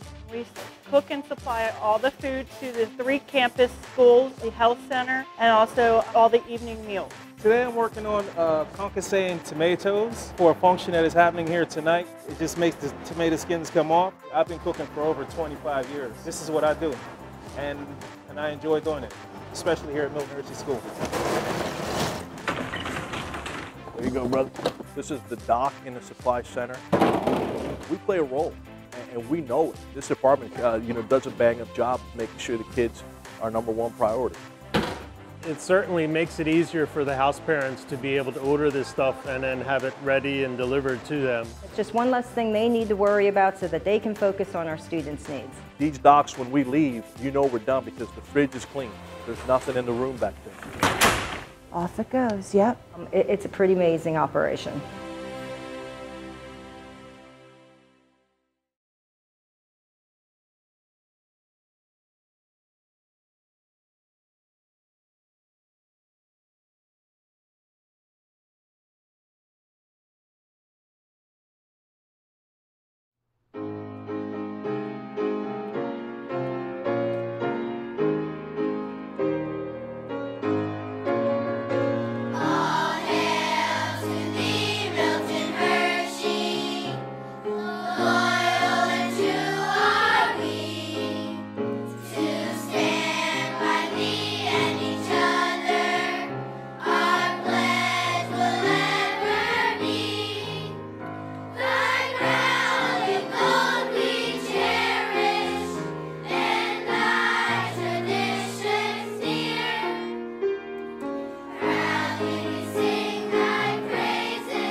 My name is Elijah Campos, and I was enrolled at Milton Hershey School in 2004.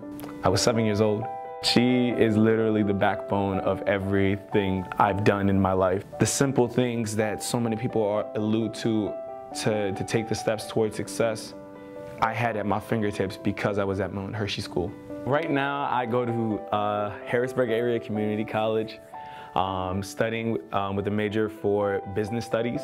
I tell my grandma that you have been nothing short of one of the greatest blessings that God has ever bestowed upon me. You have changed my life in so many ways that I can't even begin to describe. Thank you for believing in me when I couldn't believe in myself. And thank you for loving me when I felt like nobody else would. One of the greatest gifts that you can give your grandchild is the ability to know that they are loved even from a distance, and that your sacrifice is to ensure that they have a better future.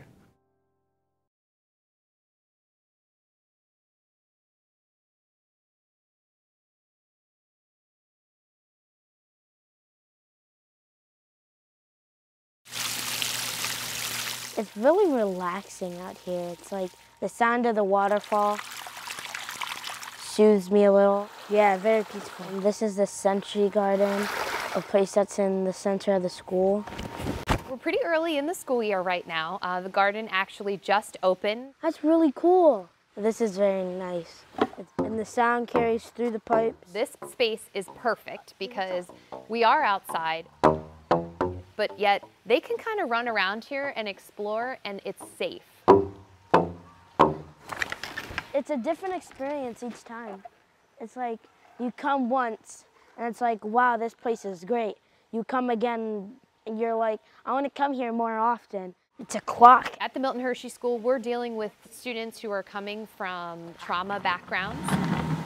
And part of a trauma-informed care approach is diving into their senses to help de-escalate them and also teach them how to build resilience and coping strategies. Just sitting here listening to the sounds and outside nature stuff, it just seems very nice. Angela is a wonderful young girl with a strong personality, and she is going to achieve tremendous things as she grows and prospers in her life.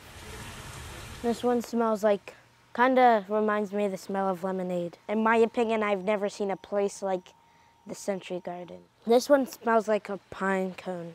Everybody has stressors in their life, and this is another way. Has like a spiky feel. Everyone will have access to a coping skill of just getting outside. Your point of view changes every time you come here.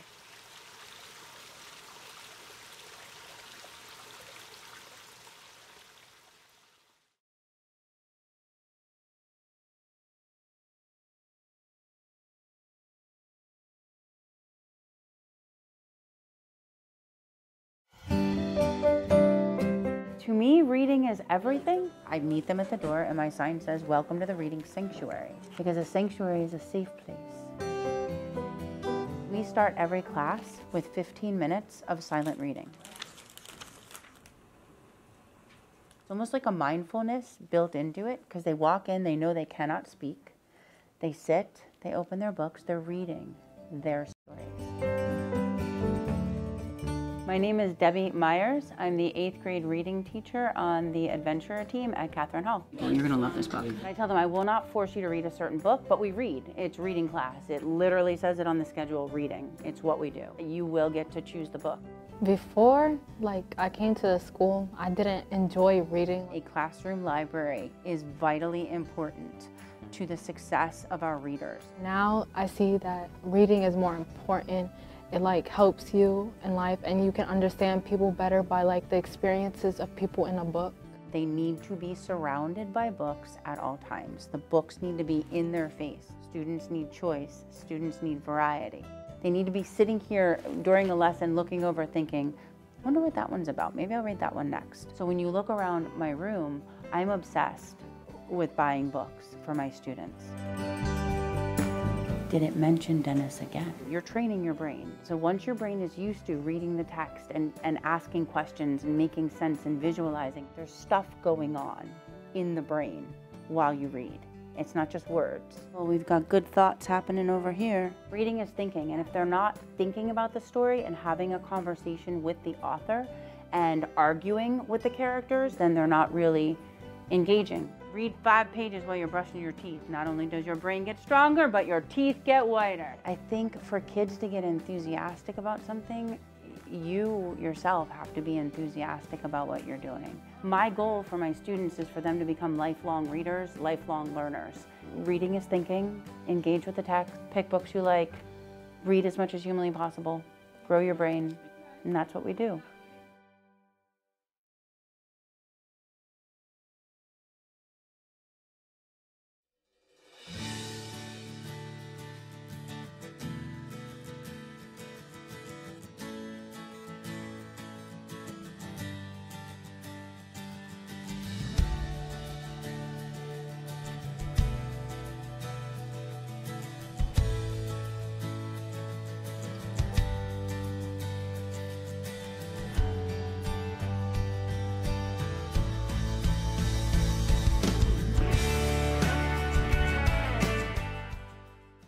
My name is Nora Long, class of 2012. For me, photography is something that can be representative of who you are creatively in a way that not many other mediums can. You can capture a moment or a memory and document it forever. You can show the world what it felt like to be in a moment that only you experienced. Taking photos on campus is definitely really fun because I can see the campus as I saw it when I was a student here. And I remember the friendships that I had and the classes that I took. But I also now, in retrospect, also see all of the opportunities that I had. At Milton Hershey School, it's very unique because it's just full of so much gratitude and so much shared understanding of an experience that's really unique and that very few other people in the world have. Milton Hershey School will always be home to me and home to lots of alumni because it's a place where there are people here that understand what we've been through, and while we're all unique and we all have our own unique stories and pasts, there's a sense of family that is really unique and doesn't exist many other places, and that's, I think, why it always kind of feels like welcome home when you get onto campus. It's good to be home.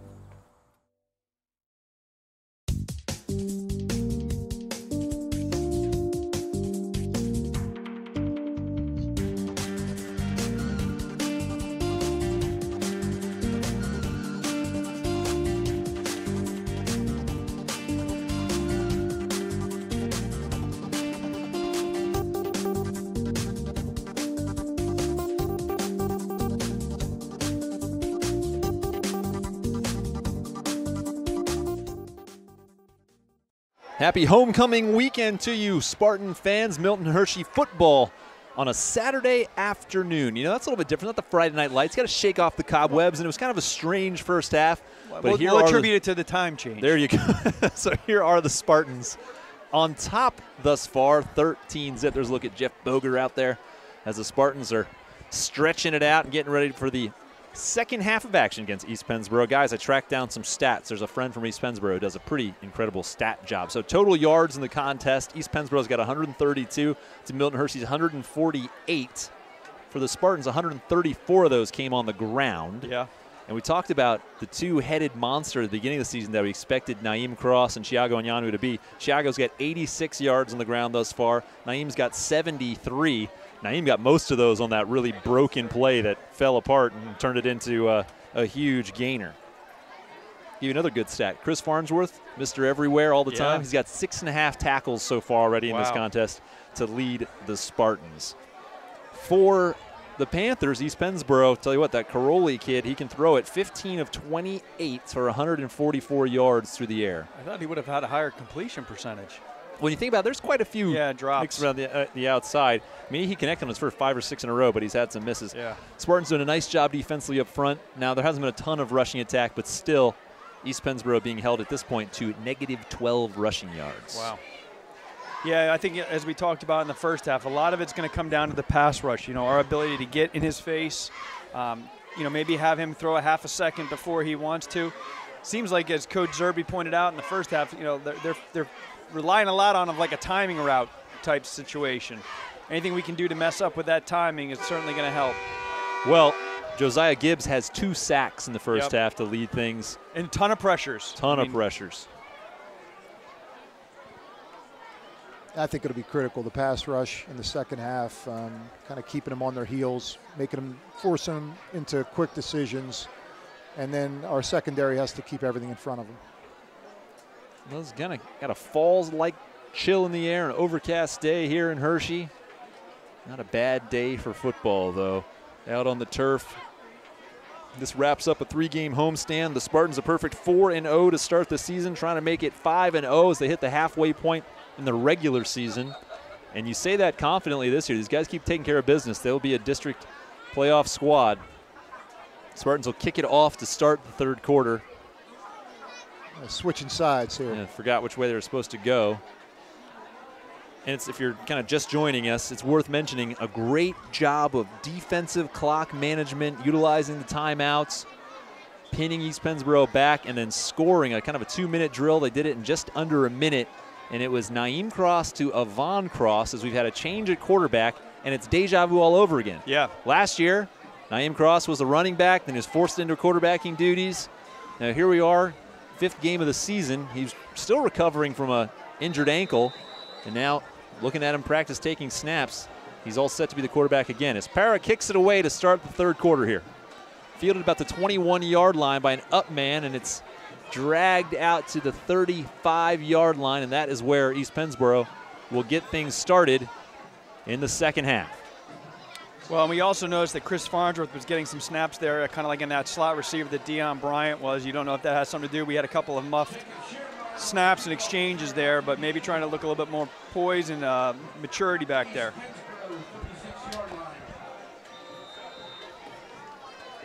Well, Josh Para, once again, the defensive MVP. He had a strip for 6, if you will, and now a handoff to start things here, and the Spartans are all over it. Maybe a gain of half a yard on 1st down. Diodone Gomes there, getting it, grabbing on the ankle. Diodone, one of those guys up front who just clogs up blockers and really allows guys like Darius Briggs, Hunter Hanley, Clemente Ojanaka to wreak some havoc. A late sub as Gibbs had to go off over the middle and dropped. Looks like a couple of Panthers ran into each other. And it was Avon Cross coming through and wrecking some havoc of his own. No, he helps a guy up. This looked like a substitution stunt there. The guy came right from the sideline and then blitzed. And it's, again, wait, guys, it's the Chris Farnsworth trick. It's the Phantom 14. It's the Farnsworth. No, because Farnsworth is back here. Yeah, it's another. It's the. Oh, yeah, it's Avon. 14's Avon. No, Avon was number 2. I mean, Naeem. 14's Naeem. Oh, this is just messy, guys. I can't keep track of all this. All right, Clemente in pursuit. Thrown out wide, complete. Great it's coverage. Be short. Chris Farnsworth with his 7th and a half tackle of the game. Yeah, I think Naeem went from 24 to 14. Maybe he had blood on his jersey or something like that, or they're just trying to fool the Panthers. Or us. It's the or same. Us. Right. Apparently, we don't have a set 14. It's kind of. Is this like was it Texas A&M? They got the 12 that they rotate that number around. It's our ghost man. Make the same joke I made last week. It makes the film for whoever they're playing next week just go, well, where'd this 14 come from? He got bigger since last week. Right. Well, we added last week 4 to 14. Now we subtract 24 to 14. Right. So the common denominators are 4. Yes. Some substitution confusion here for the Panthers. And this game's kind of dragged a little bit for some things like this. Just get things going here. So Panthers go 3 and out to start the half. Levi going to get one too. Farnsworth trying to make a run on it. Doesn't. I don't think he touched it. I hope not. There's no beanbag, which is the international symbol for he touched it. Ball rolls dead at the 12. It was, I think, catchable. I think they like he hesitated a little bit on that one. Especially some of the ones he's come up and caught. I mean, right. Yeah, that's in the territory you'd want to see the guy come up and make a play on it. So the Spartans are backed way up to their own 12-yard line to start their first drive of the 3rd quarter, leading 13-0. And it is mystery quarterback number 14 heading out there.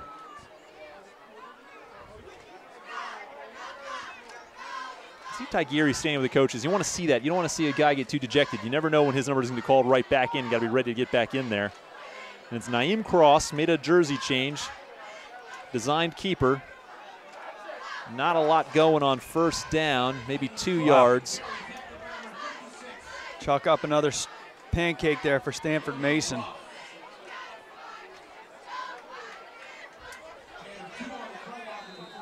So 2nd and 8. I'm telling you what, the 14's hard for me to adjust to, guys. This is 2 straight years of seeing him 24. Yeah. Touching the ball all the time. I keep football and basketball. Right. Well, that's a good point. It's got to be in his head more than mine if he's that committed to it. On 2nd and 8. Bad snap again. Naeem's got it. No miracles here as he gets driven back for a big loss. It'll be 3rd and about 14 or 15.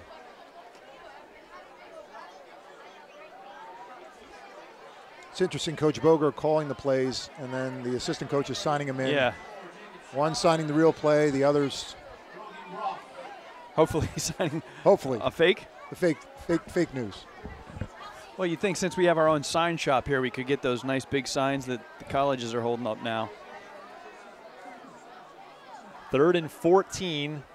Naeem just designed keeper straight ahead, still on his feet, and he's driven down at about the 13-yard line, so just about out to the original line of scrimmage. And now Josh Parra will have some work to do on 4th down. Has he changed jerseys too? No, he's still number 15. So teams swap some not so efficient 3-and-outs to start this 3rd quarter.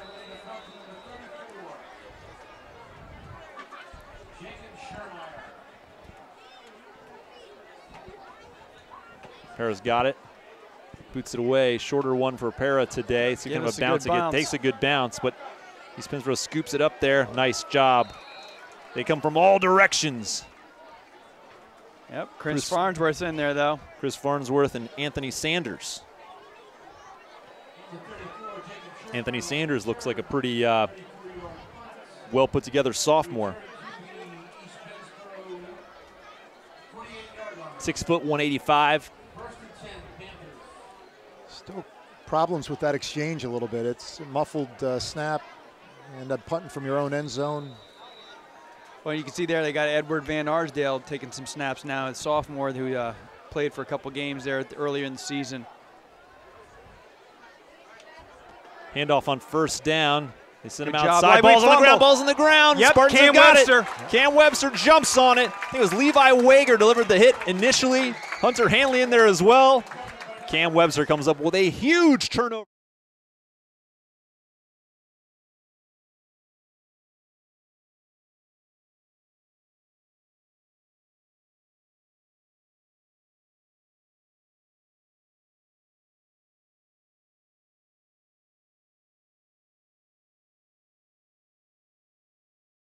Handshake move from the two defensive ends. We'll have to get that one on camera next time they're coming off the field. Yeah, that one had some choreography to it. Ojinaka and Wager have some choreographed moves.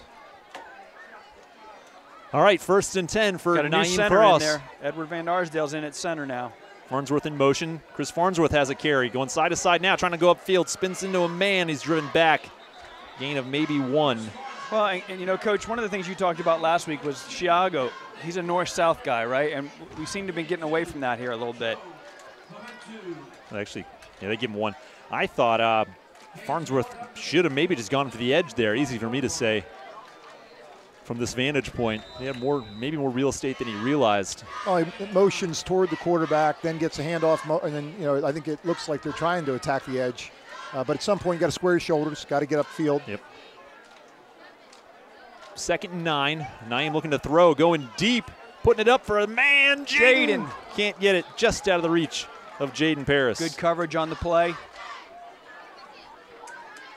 I like the call. I think you got to keep him on the edge. Absolutely. And, take a shot, and especially with a talented player like Jaden Paris. Well, and if anything, it lets East Penn know that Naeem can throw it, and throw it well.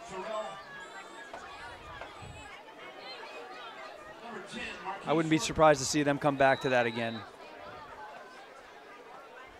It was in the neighborhood. He's going to be careful here. Sometimes those deep balls, it takes a while to get the next play in and lump your way into a delay a game. Here comes a blitz. Quick out for Avon. Avon runs into the blocker. He's got to secure that ball. He's still on his feet. Now the whistle is blown. It's going to be 4th and about 5. See if they keep Josh Parra on the sidelines here. Now it looks like 13-0. Oh, he's already out there. Yeah. They're going to punt. Yeah, it worked well for them early in the game. Parra pinned him in deep and let the defense cause some more havoc for you. But again, you hate to see that turnover just go for 3 and out. Well, the second half is looking eerily similar to the first half to get it started. Both offenses kind of flat. Some confusion on the Spartan special teams here. But they do get Anthony Sanders onto the field. Parra got to get rid of it. Another nice high end-over-end punt. Oh, get it, Bounces get it. Into the end zone.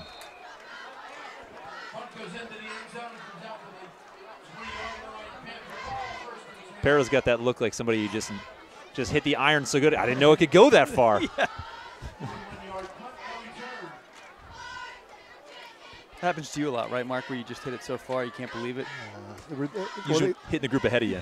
I didn't know I could drive the green. Didn't think I could drive at 328. 6:43 to go in the third quarter. Homecoming. Crowd's not going anywhere. No, they're still coming in. Spartans, There's a huge crowd behind the stadium here, too. See the Spartans giving one more thing to cheer for here. Quick toss, complete. Ball on the ground again, though. Ball's on the ground again. Oh! Another strip.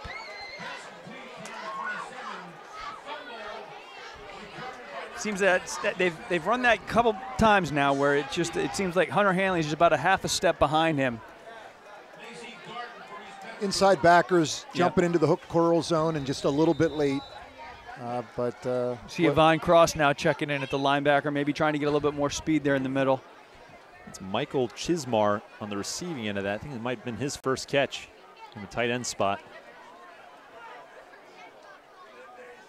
Spartan showing some blitz up front. Clemente got a hand on that. There you go. 2nd and 10. It changes everything with the pressure. And when they're able to put the pressure in a no back set, it forces him to throw it much sooner than he wants to. Clemente can get up there too.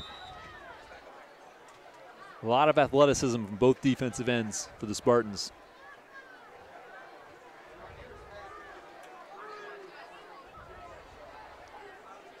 Second and 10 from the 32. Some more pressure up the middle. Complete and dropped. Ooh, just dropped by Ryan Ranieri. Some fresh targets here. Ranieri hasn't had a lot of looks today, and that time going over the middle. I'll tell you what, I'm not envious of that at all. I don't want to run over the middle either, Jay. No.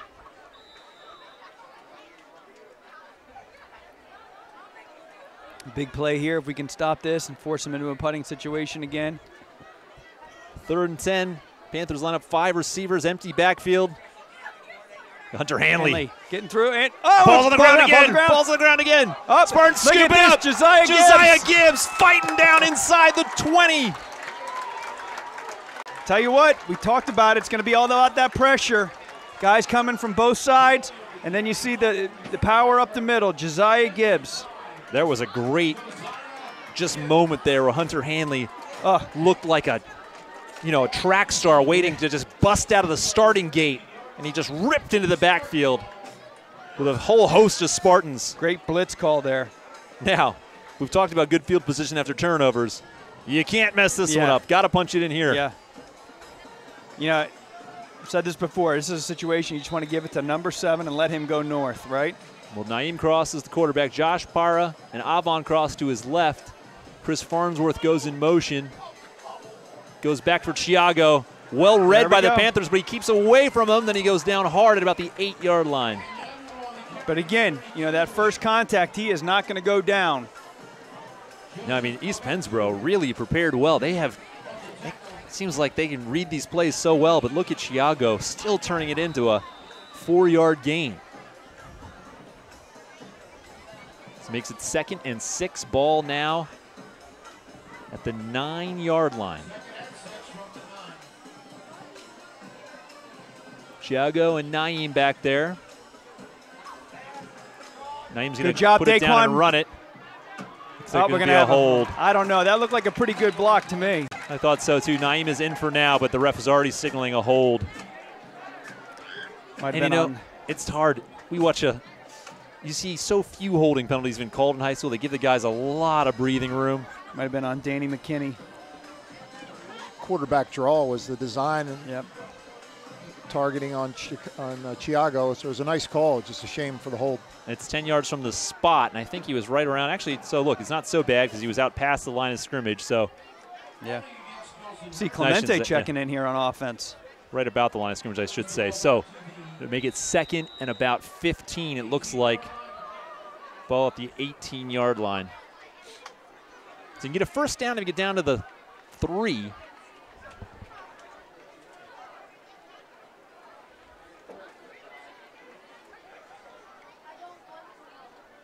Naeem gives it to Chiago.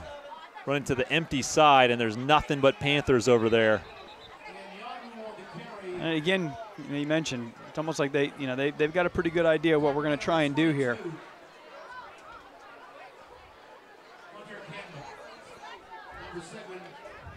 So 3rd and long, ball all the way back to the 19-yard line.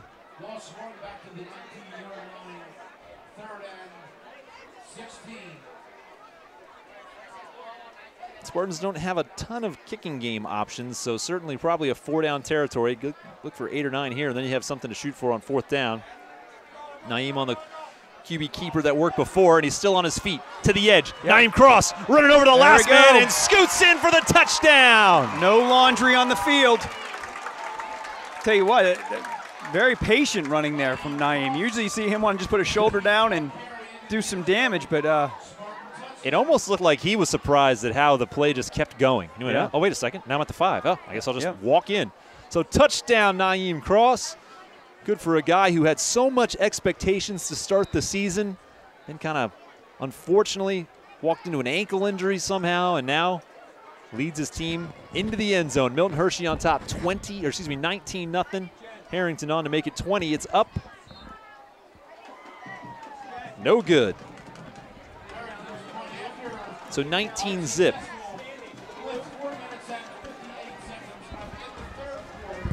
We said they had to capitalize on that field position, guys, and they were able to do it.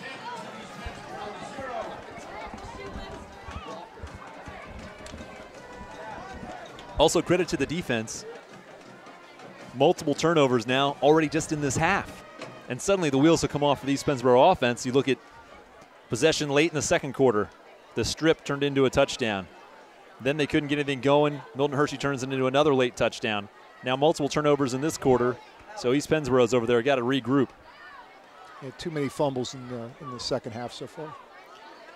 We talked about this a little bit last game, Coach. It's it's kind of refreshing to see Spartans, not getting down and hanging heads, but kind of sticking with it, fighting through, and all that stuff. And just scoring any way you can. A few friends down there. Whether it's a sustaining drive or a quick play on offense or scoring off the defense in this case. And capitalizing on opportunities, like when the camera's on you, making sure you wave. Good to see you guys down there. Ooh, it almost looked like a fair catch wave at the last second. Spartans corral him about the 26, 27-yard line. And that is where East Pennsboro and Nicholas Caroli will go back to work. Tackle by Jacob McMillan, getting down on the kickoff.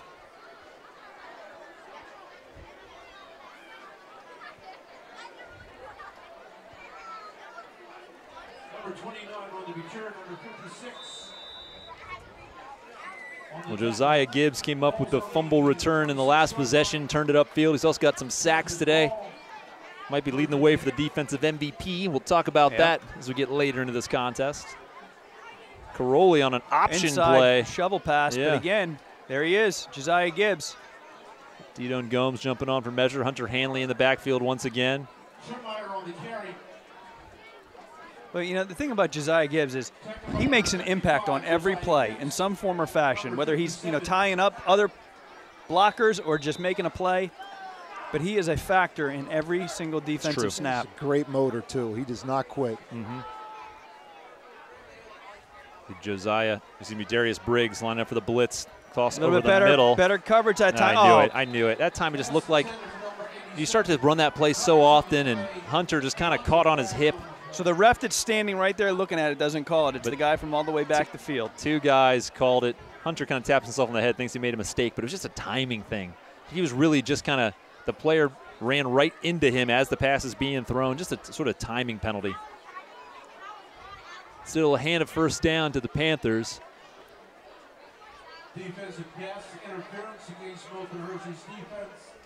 You know what? I don't mind it when you consider how many times East catch that Pennsboro toss. throws it, and they caught. And that's the first time we've had a pass interference. Yeah, and you almost wonder, if he does catch that, is he going to get some more running yards? Comes a stunt.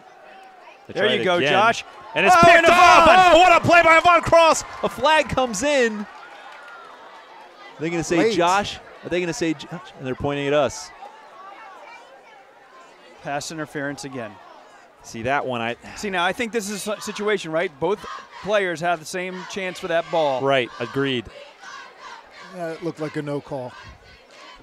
The first one I actually agreed with, the Hunter one. That one, I just really hard to No, because Josh has just as much right to that pass as the other guy. We rushed 5 instead of 4, so we had the pressure, so the quarterback had to throw it fast, and it was like almost like a jump ball.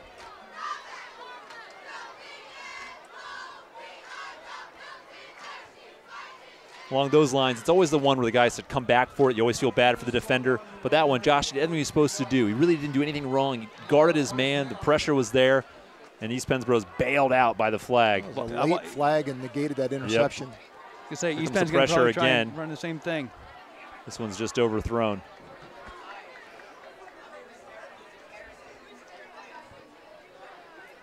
Well, a little more adversity thrown the Spartans' way, and I'll say throughout the season we've been impressed by that. When the Spartans, appear to be back on their heels, they find ways to answer. They don't seem to get too down on themselves when things are going against them. They just found ways to respond. The end of the second quarter was a perfect example. See, the defense responds right here. They've done a great job keeping their poise. They really have over the last couple games.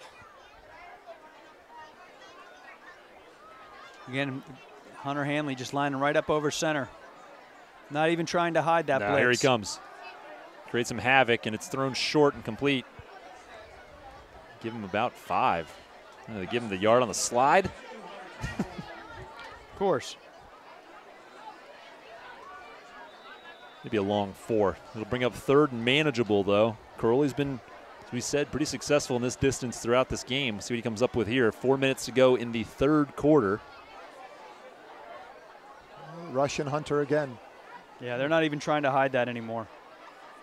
Snaps a little high. Here comes the pressure. It's thrown up there. Out of bounds. And see how the Spartans are going. Any flags? No flags. So 4th and 6. Down 19 zip. It still looks like the Panthers are going to try to pin the Spartans deep.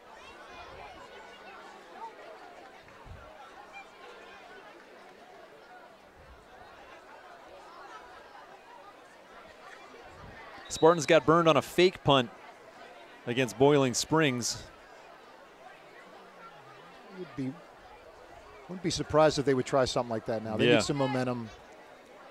But look, they spread them out. You got Avon sitting right back there, though. But this is the first time they've spread out. And there it is. There it is. It's a fake. It's the same one they saw last week. Or now I should say they threw it down the middle. So it goes for nothing. Yep. Spartans get the ball back. That was probably, as they talk to the coach, they'll go, okay, guys, when we're running a fake, let's not run the really long huddle. Yeah. let's Straub's on us.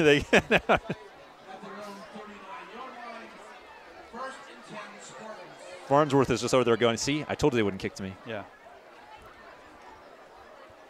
All right, so Spartans now get it back, start at their own 39-yard line. 3:48 to go in the 3rd quarter. Naeem Cross under center. No, Tigiri Mavasiri is back out there. Oh, good. So Tigiri gives it to Chiago, up the middle. Chiago. Again, falling forward. Yep. 5 yards, 6. Falling ahead for another 6-yard gain. Well, that's what Jay was talking about. Just north-south, downhill. We're not moving with a lot of lateral motion and that kind of thing. Just line them up and let them go up the middle. And the same way you'd like to see Stanford sort of just control that line on that side and pick up 5 yards of carry here and have a nice long drive. Deion Bryant in motion. Back to Chiago. Cuts it outside. Good job there, Stanford. Still on the edge. Chiago for a first down and more. Just mentioned him. He clearing that house. About 10 yards on that carry down to the. That's more of his average. From 45 to 45. Now, give him 8. Did we get a stat on how many yards he had in the first half? I did. Chiago had 86 yards in the first half. So he's already over 100 then, we got to assume. Yep. 5th straight game. Tigiri to Deion Bryant. There he is. The freshman. Neon, with wheels around the edge. Gets the corner. And Deion's got another first down. Nice block out on the edge there, though, by Avon Cross. Down to the 32-yard line. The Spartan offense has some life.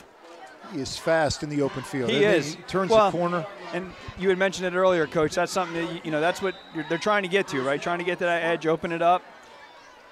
It's a long way to run to get, 6, 7 yards, but it really opens up the rest of the offense for you. Chiago in the backfield. Tigiri takes the snap, gives it to Chiago. Some blockers in front, shakes one guy, still on his feet, bounces off another. And then Chiago, 8 or 9 yards on that carry. Just wonder if East Penn defense is starting to wear down here a little bit. Well, I was noticing in the pregame too, East Penn, not the best numbers for them this year.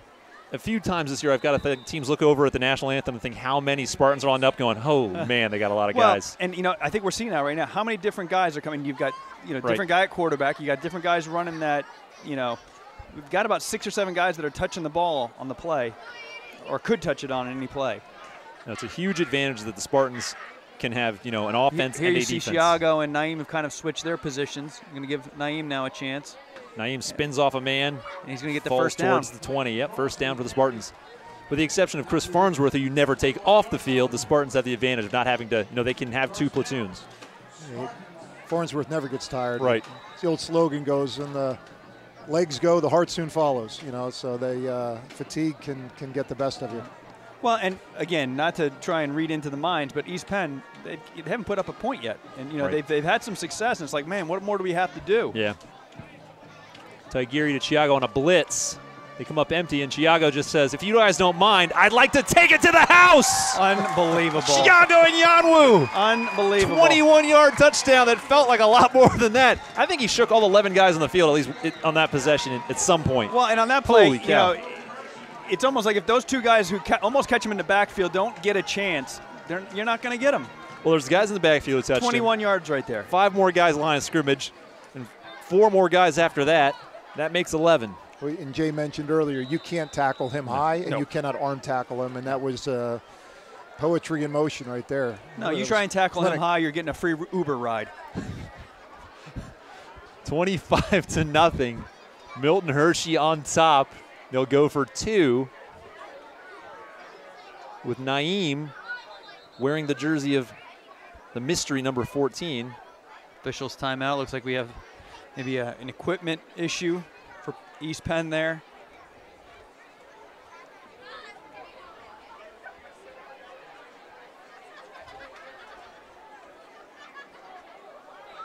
Nice embrace there between Naeem and Chiago. Like they were saying to each other, all right, we're back on the same page. We got this thing working again. Bunched up on the right. Naeem on a design keeper. It's not there, so now he's got to figure something out. And Naeem will go down, so no good on the 2-point conversion. So it remains 25-0.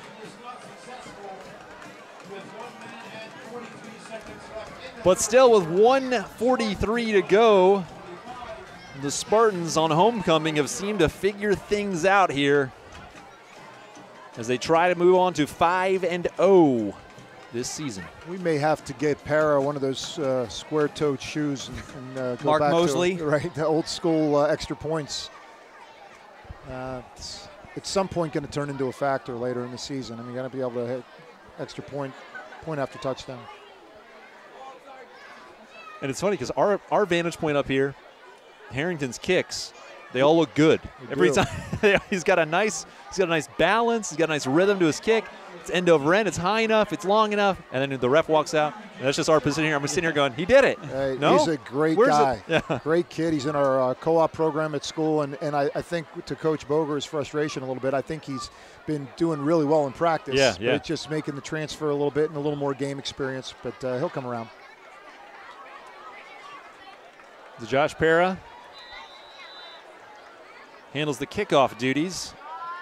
Let's see where Chris Farnsworth is.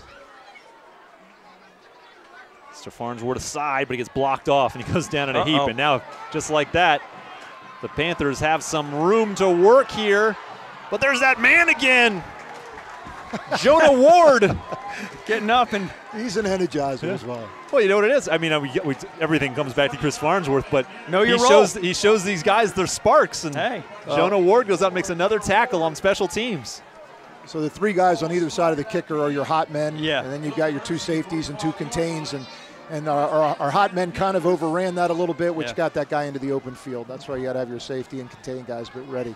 But it does such a spark. Look how many guys from the first team offense are coming over and giving, you know, their respect to Jonah for making another big stop. And that gives a spark for everybody. You get your chance, you go out there and make a play.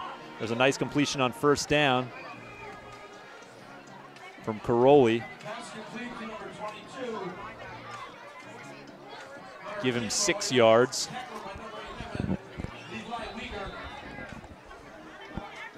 Levi Wager on the stop. You know, you almost saw in that one where the Spartans are content with letting you have that 3-yard in, but you're going to pay for it, and we're going to try and strip it from you. Here's Hunter bringing the heat one more time in pursuit.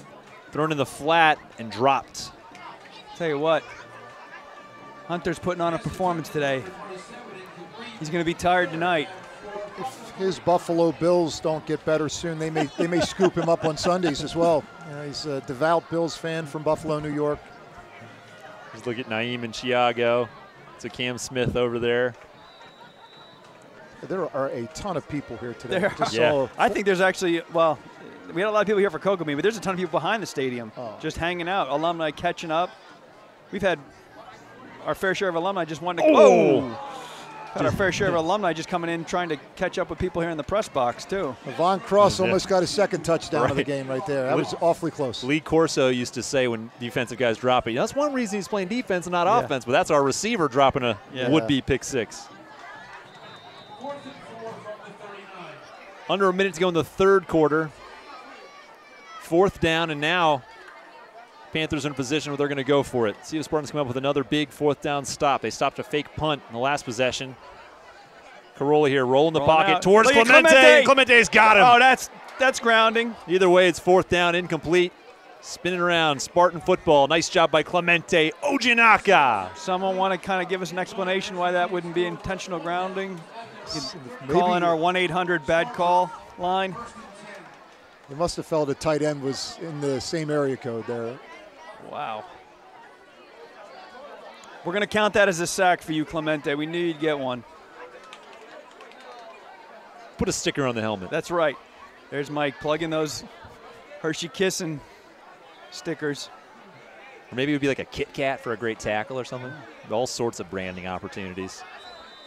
So Spartans take over here. 52 seconds to go in the third quarter. Tigiri Mavasiri resumes quarterbacking duties. Chiago and Yanu in the backfield with him. In trouble with the snap, but Chiago says, that's okay. I'll just pound it ahead for 9, maybe 10. That offensive line now is really starting to come together. You know, it seems to be like when they know that they just have to block forward and that they got Chiago coming, they can kind of lock it in 4-wheel drive or something. Well, it's just drive blocking and getting on that guy's numbers. You don't have to worry so much about pulling or angles or anything like that. It's just all north and south. Ball at the 49-yard line. First down. Deion Bryant Takes it through a hole. And look at Gone. Deion with the speed, staying on his feet, and Deion gets dragged out of bounds. Oh, just for a minute, he thought he might be off to the races. And again, how is that not a horse collar? One tackle away from taking that to the house. Just looking for some help. Give him 20 yards on that carry down to the 31-yard line.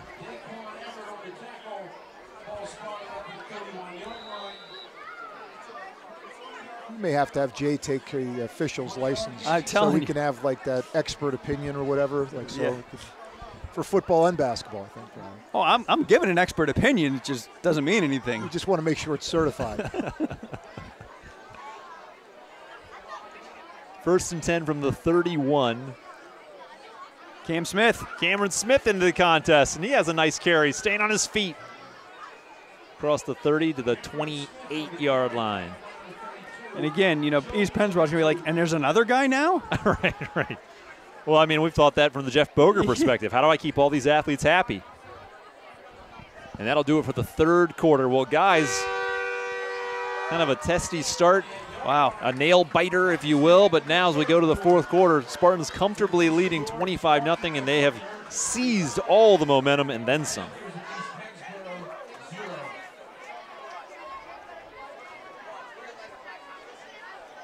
Just looking out, Mario Christian from the class of '96, Manny Anderson-Morrow, former basketball standout. A lot of people covering a lot of tracks to get back for homecoming. When our next live stream is. Should be Middletown, right? I believe so.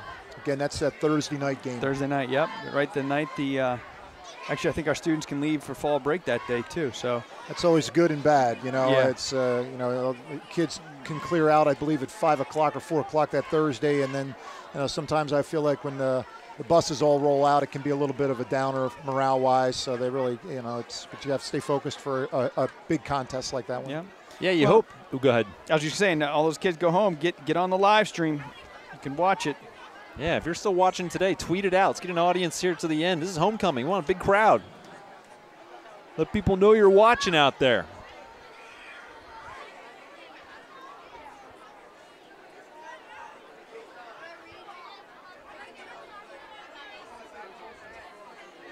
I wonder if you can use that Thursday night to your advantage and try to sneak up on a short week, a Middletown kind of team like that. There's everything rolling. Well, and it's a home game, because I tell you what, if anybody's never been to Middletown, that's a pretty tough place to go in and play. Tigiri looking to throw it. Jaden Paris. To Jaden Paris. And say that was a dangerous throw. And Jaden's got such great hands. He just kind of sticks the paws out there and brings it in. So like the jailbreak screen, they call it, when the guy's coming under the block. But it was tight in there. Jaden's another guy who could play at the next level in any number of programs, and hoping that he gets enough film and get some chances, because he is just built to catch footballs.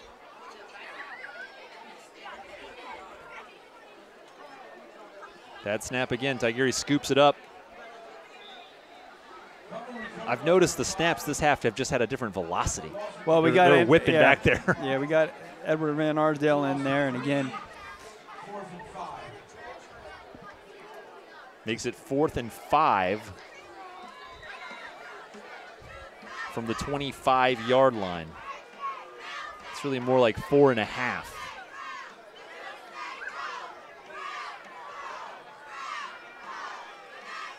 Just need to get inside that 21 to make a first down. See what they come up with here. Tigiri looking to throw, and he puts it up in the air. And Avon goes and gets it! Avon Cross, touchdown! And look who's the first person over there to help him celebrate. Yeah, that's great. Jaden Paris loves that. Just loves to see the play call. Great throw. Excellent pass. That was right on the money. And Vaughn is going to beat that guy in open space, and just was a real nice play. And as they go back and watch that tape, the way Avon just kind of shoves off the defender. Yeah. Very strong down the sideline. Nice job. 2 touchdowns through the air today for Avon Cross. Spartans rolling now, 31-zip. And you love that play call on 4th down, too. I think everybody in the universe is watching number 7. Yeah. The kick is up. Looks good to me, and it's good. See, this time I'm like, I have eyes. They've got to work. Good for Andrew Harrington. Andrew Harrington blasted through. Yeah, there was nothing wrong with that one. Kept his head down and get some confidence there. 32-zip, just like that. Yeah. Now you think defense. That kind of snuck up on us. Yeah. If you're the defense, you're thinking, all right, we want to pitch a shutout. We want to hang a goose egg out there. Yep. In the first half, you wouldn't have thought it would be 32-0. No, absolutely. Resilience by the Spartans there. Yeah. Again, I don't even endorse sports betting in any way, guys. But I talked about the under. Now, if there had been an over-under, suddenly the Spartans have put all kinds of points on the board.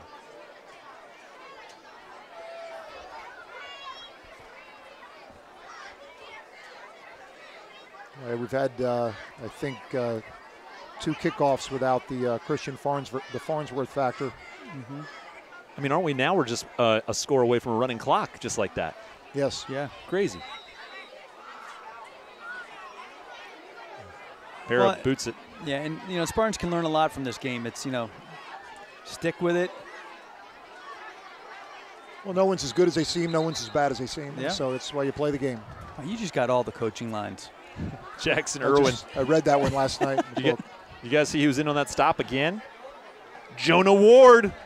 I'll tell you what, trying to unseat the special teams king, Farnsworth. He's 5'9", 139, and making play after play. A nose for the football today. He's getting handshakes over there from everybody. They're like, what's your secret, Jonah?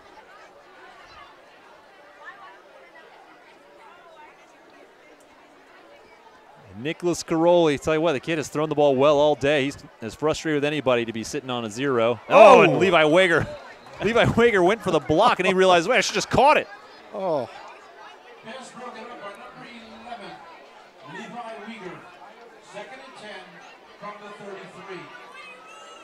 You know, it seems to be like they're putting in a little bit taller linebacker. You see Navon, and actually last play, Clemente dropped back into linebacker. I wonder if the coaches are starting to think that we need to shut down that mid, you know, that crossing slant there. Again, Hunter Hanley just up and not even hiding it. This one into traffic as well. Oh! Love to see Chris Farnsworth and Cam Webster flying around the football over there. Also, there's that man again, Avon Cross. Is it me? I haven't seen Haran Thomason. Courage Moore looks like has been in the cornerback position here in the second half. Number 23. I think I saw Haran a little bit early, but yeah, looks like Courage is getting some run as well.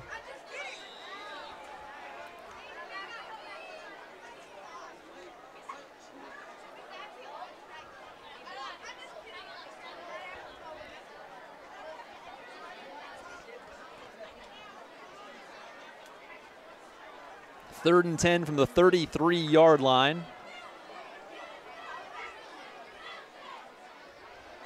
Josiah Gibbs just good night. Crushing. That's his third one. 3 sacks, a fumble recovery, endless hurries, and that makes it 4th and quite long. Tell you what, just go back and watch that. How strong he is, just bull rushing. There he is. Go back and watch.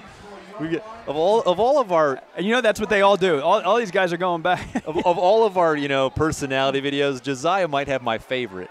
He's stirring the pot. Yeah. Big smiles. Cam Webster's is good too. Yeah, he's got a little dance going on there.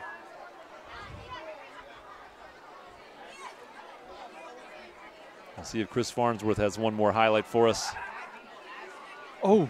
Try to kick it away from him. Instead, it'll bounce right to him. And here goes Chris Farnsworth. Fielded at his own 38 to the sideline. Here, nice block there. Takes the lane, and there goes Chris Farnsworth to the house. Chris Farnsworth. Oh, we got a touchdown. Flag. We got a flag.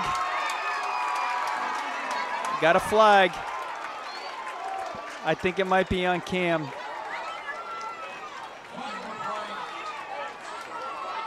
Just so unneeded and unnecessary.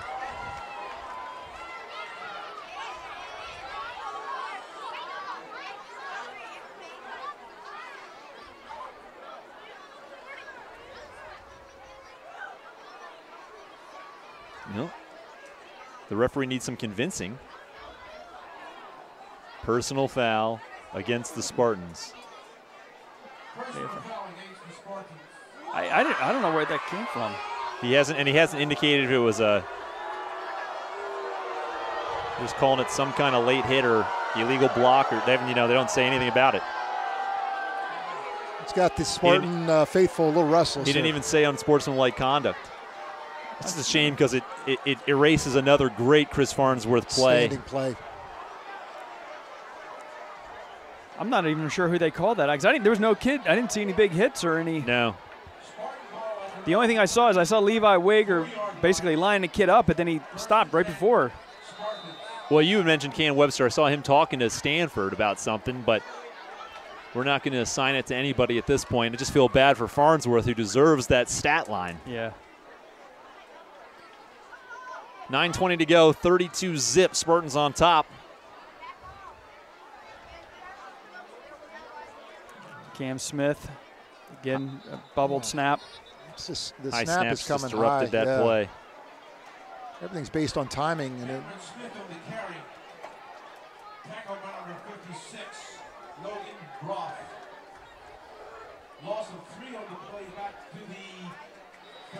So we go under 9 minutes. Loss of 3. Spartans mix in Courage Moore in the backfield. Tell you what, you got single coverage out there on Avon again. See if Tigiri noticed. Deion Bryant in motion. He goes to Oh, him. nice block, Cam Smith. Bryant's dragged down there for was another loss. 3 other guys there. Number 26 on the carry. And Stanford's also out of the game. Having a breather on the bench. Harrison Bonani is in there. So mixing in some new linemen. Get some guys some experience. Isaiah Morales is checking out now. Ryan Clark is out there. There's Did Stanford. a nice job. Stanford and Hunter Hanley. And with Danny McKinney. Isaiah Morales. A lot of new faces. Bryant will go in motion again. Similar look. We'll see what they come up with. Another big blitz. Luckily, Bryant runs away from the blitz. Now he's going to stay on his feet. That makes a few more guys miss, and he does. He's still up. And he's Pennsboro's going, that guy's a 9th grader? We can't even tackle him. Still not down. Pretty sure he got the first down, though. Now just back to the original line of scrimmage. Oh.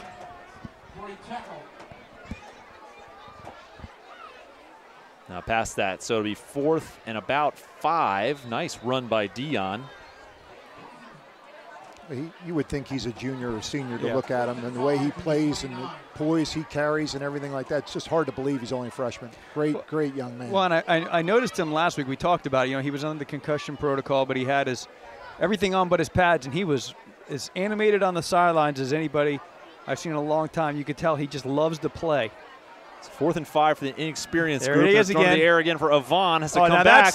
And there's the flag. It is. Thank you. You got it, Avon. The crowd erupts. Yeah, if you didn't call that one, those officials might have needed a. And the hard part there is that's where we were talking about earlier. That's an underthrown ball. Yeah. It's not even a very good pass, but the defender is just stuck. The coverage is not bad, but the ball's underthrown, get in the way. They call it every time. Yep. The text message referencing Jay Garvey as our own Chris Collinsworth type. I'm not sure if there's. Well, that's not a compliment. No, I was gonna. Well, that is not a compliment. I was gonna say it is a compliment. The only thing would be worse. They're trying to not make it a compliment, but it is. Well, I was gonna say the only thing would be worse if they told me I was like Bill Walton or Joe Theismann. So 1st and 10. Cam Smith goes up the middle. Look at Cameron. Cameron stays up. Now he's going the wrong way. Cameron got spun around. See where they mark him. He's fun to watch. Yeah. Well, it's just fun to see these guys refusing to come down. Yeah. They just don't. They're not going to get. If you don't wrap it up, they're not coming down. And Cameron did a great job last week in Naeem's absence. Yeah. He's a senior that he's been plugged in on defense. He's been plugged in on offense, and just he's one of those kids that a coach's dream, right? Coach Zerb, the kid will do whatever you ask him to do and play his heart out. Awesome. It's great to see all these kids getting in the game on homecoming too. Yeah. And a lot of substitutes and everything like that. That's nice. So we approach 6 minutes to go in the contest. Awkward handoff. Cameron, though, is able to corral it and go down for a small loss, I believe. Cameron Smith on the carry. We'll make it 3rd and about 3.5.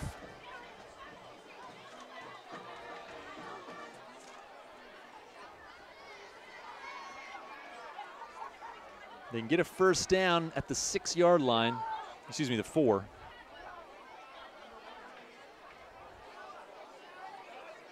Bryant in motion. False start on the offense. Where it will be 38.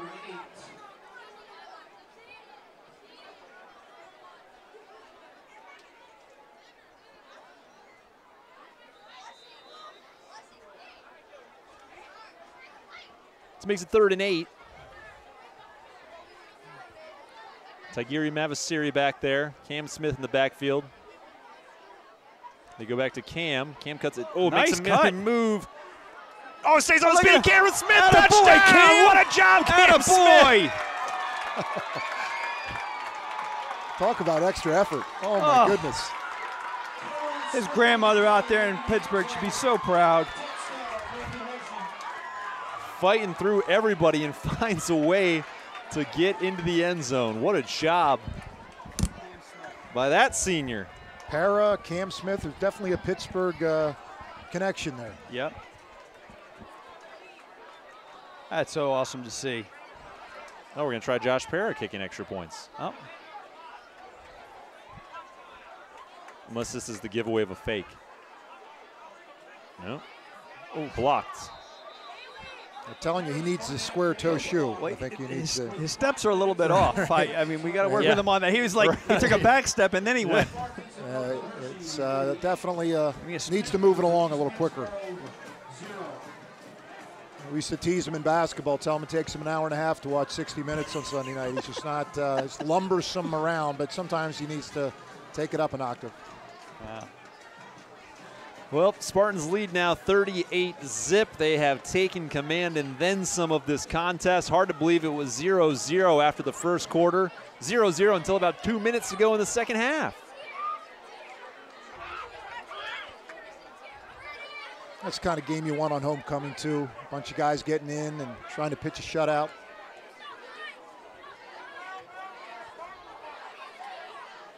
Trying to finish this one off on homecoming.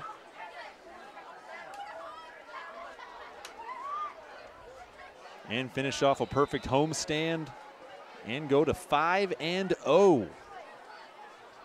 Para's kick lands at about the 16-yard line. Jackson Irwin has it, looking for a lane. And Irwin is brought down right about the 30-yard line. Cam Smith. Cam Smith getting down there. They finally found an answer for Jonah Ward.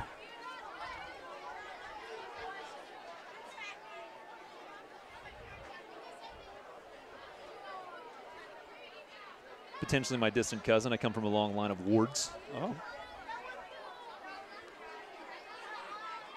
Josh Para coming off and got some new faces in there on defense. See Christian Michener out there. Chaz Joseph. Yep, Marquand Kegler, safety. Yep, we got Jacob McMillan in there at linebacker. And you change at quarterback as well for East Pennsboro. And that ball is tipped and intercepted. Get yourself a touchdown.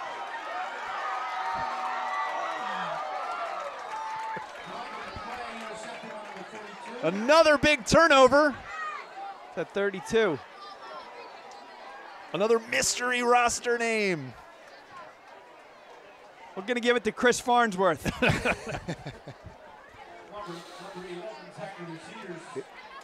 You hear the public address announcer. He's already announcing he made the tackle for East Pennsboro because they're in the same boat as us. We don't have a 32. But he's getting some big love on the sideline, deservedly so. Going to have to talk to Jimmy Black, the equipment manager here, to see if we can update this. I just feel bad. A guy comes in, gets some minutes at the end of the game, makes a huge play, and we can't give him the respect he needs.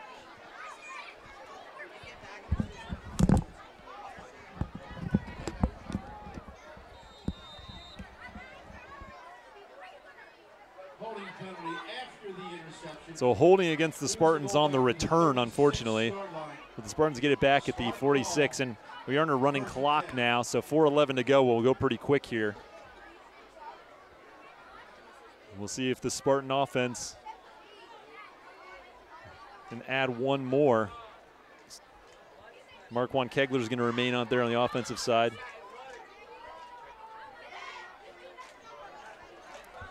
Check. Oh, there we go. My fault. I tried to turn down Zerby's mic because he went to go get that name for us, and I turned off Jay. Cam Smith's going to continue to get the work here.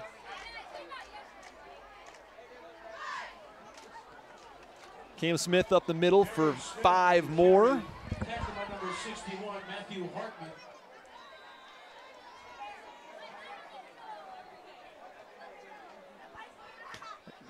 Our crack staff here, Coach Zerby, went out to do some investigative work. Terrell Chadwick is the recipient of that touch. Congratulations to Terrell. On second down, big hit on Courage Moore. He's taken down just short of the first down, I believe. So it'll be third and about, oh, never mind, third and about 3. 3:20 to go here. All Milton Hershey now.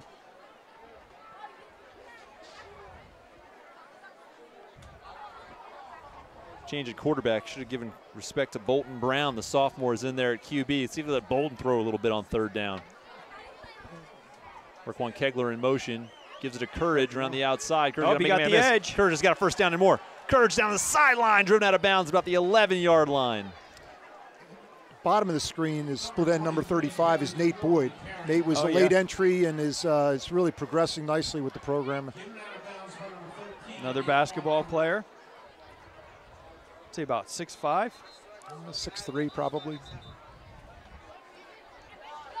Tremendous student. He's going to be an X factor for us in the wintertime.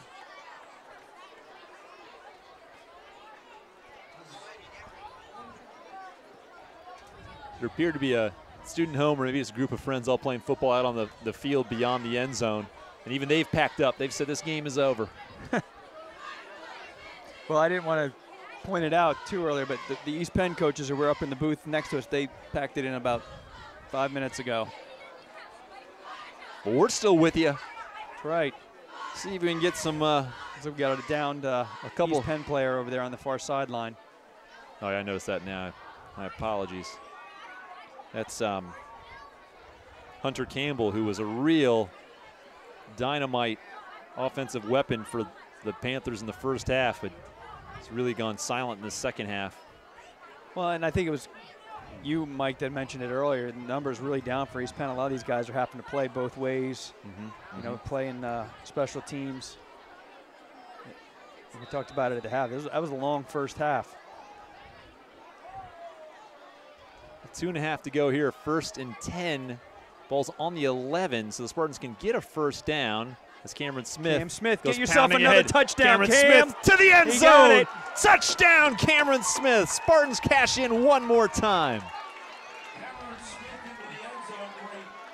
Comes Josh Parra for that extra point attempt again. Had to wake him up. He was taking a nap there on the sideline.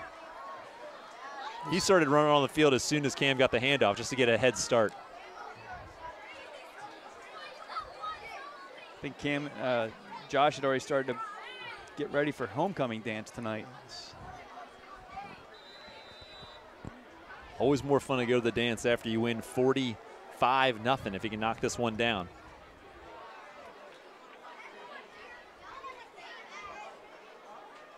Kick is blocked again. That one was just low. So 44-0 it remains. Man, Spartans left a lot of points out there in point after touchdown opportunities.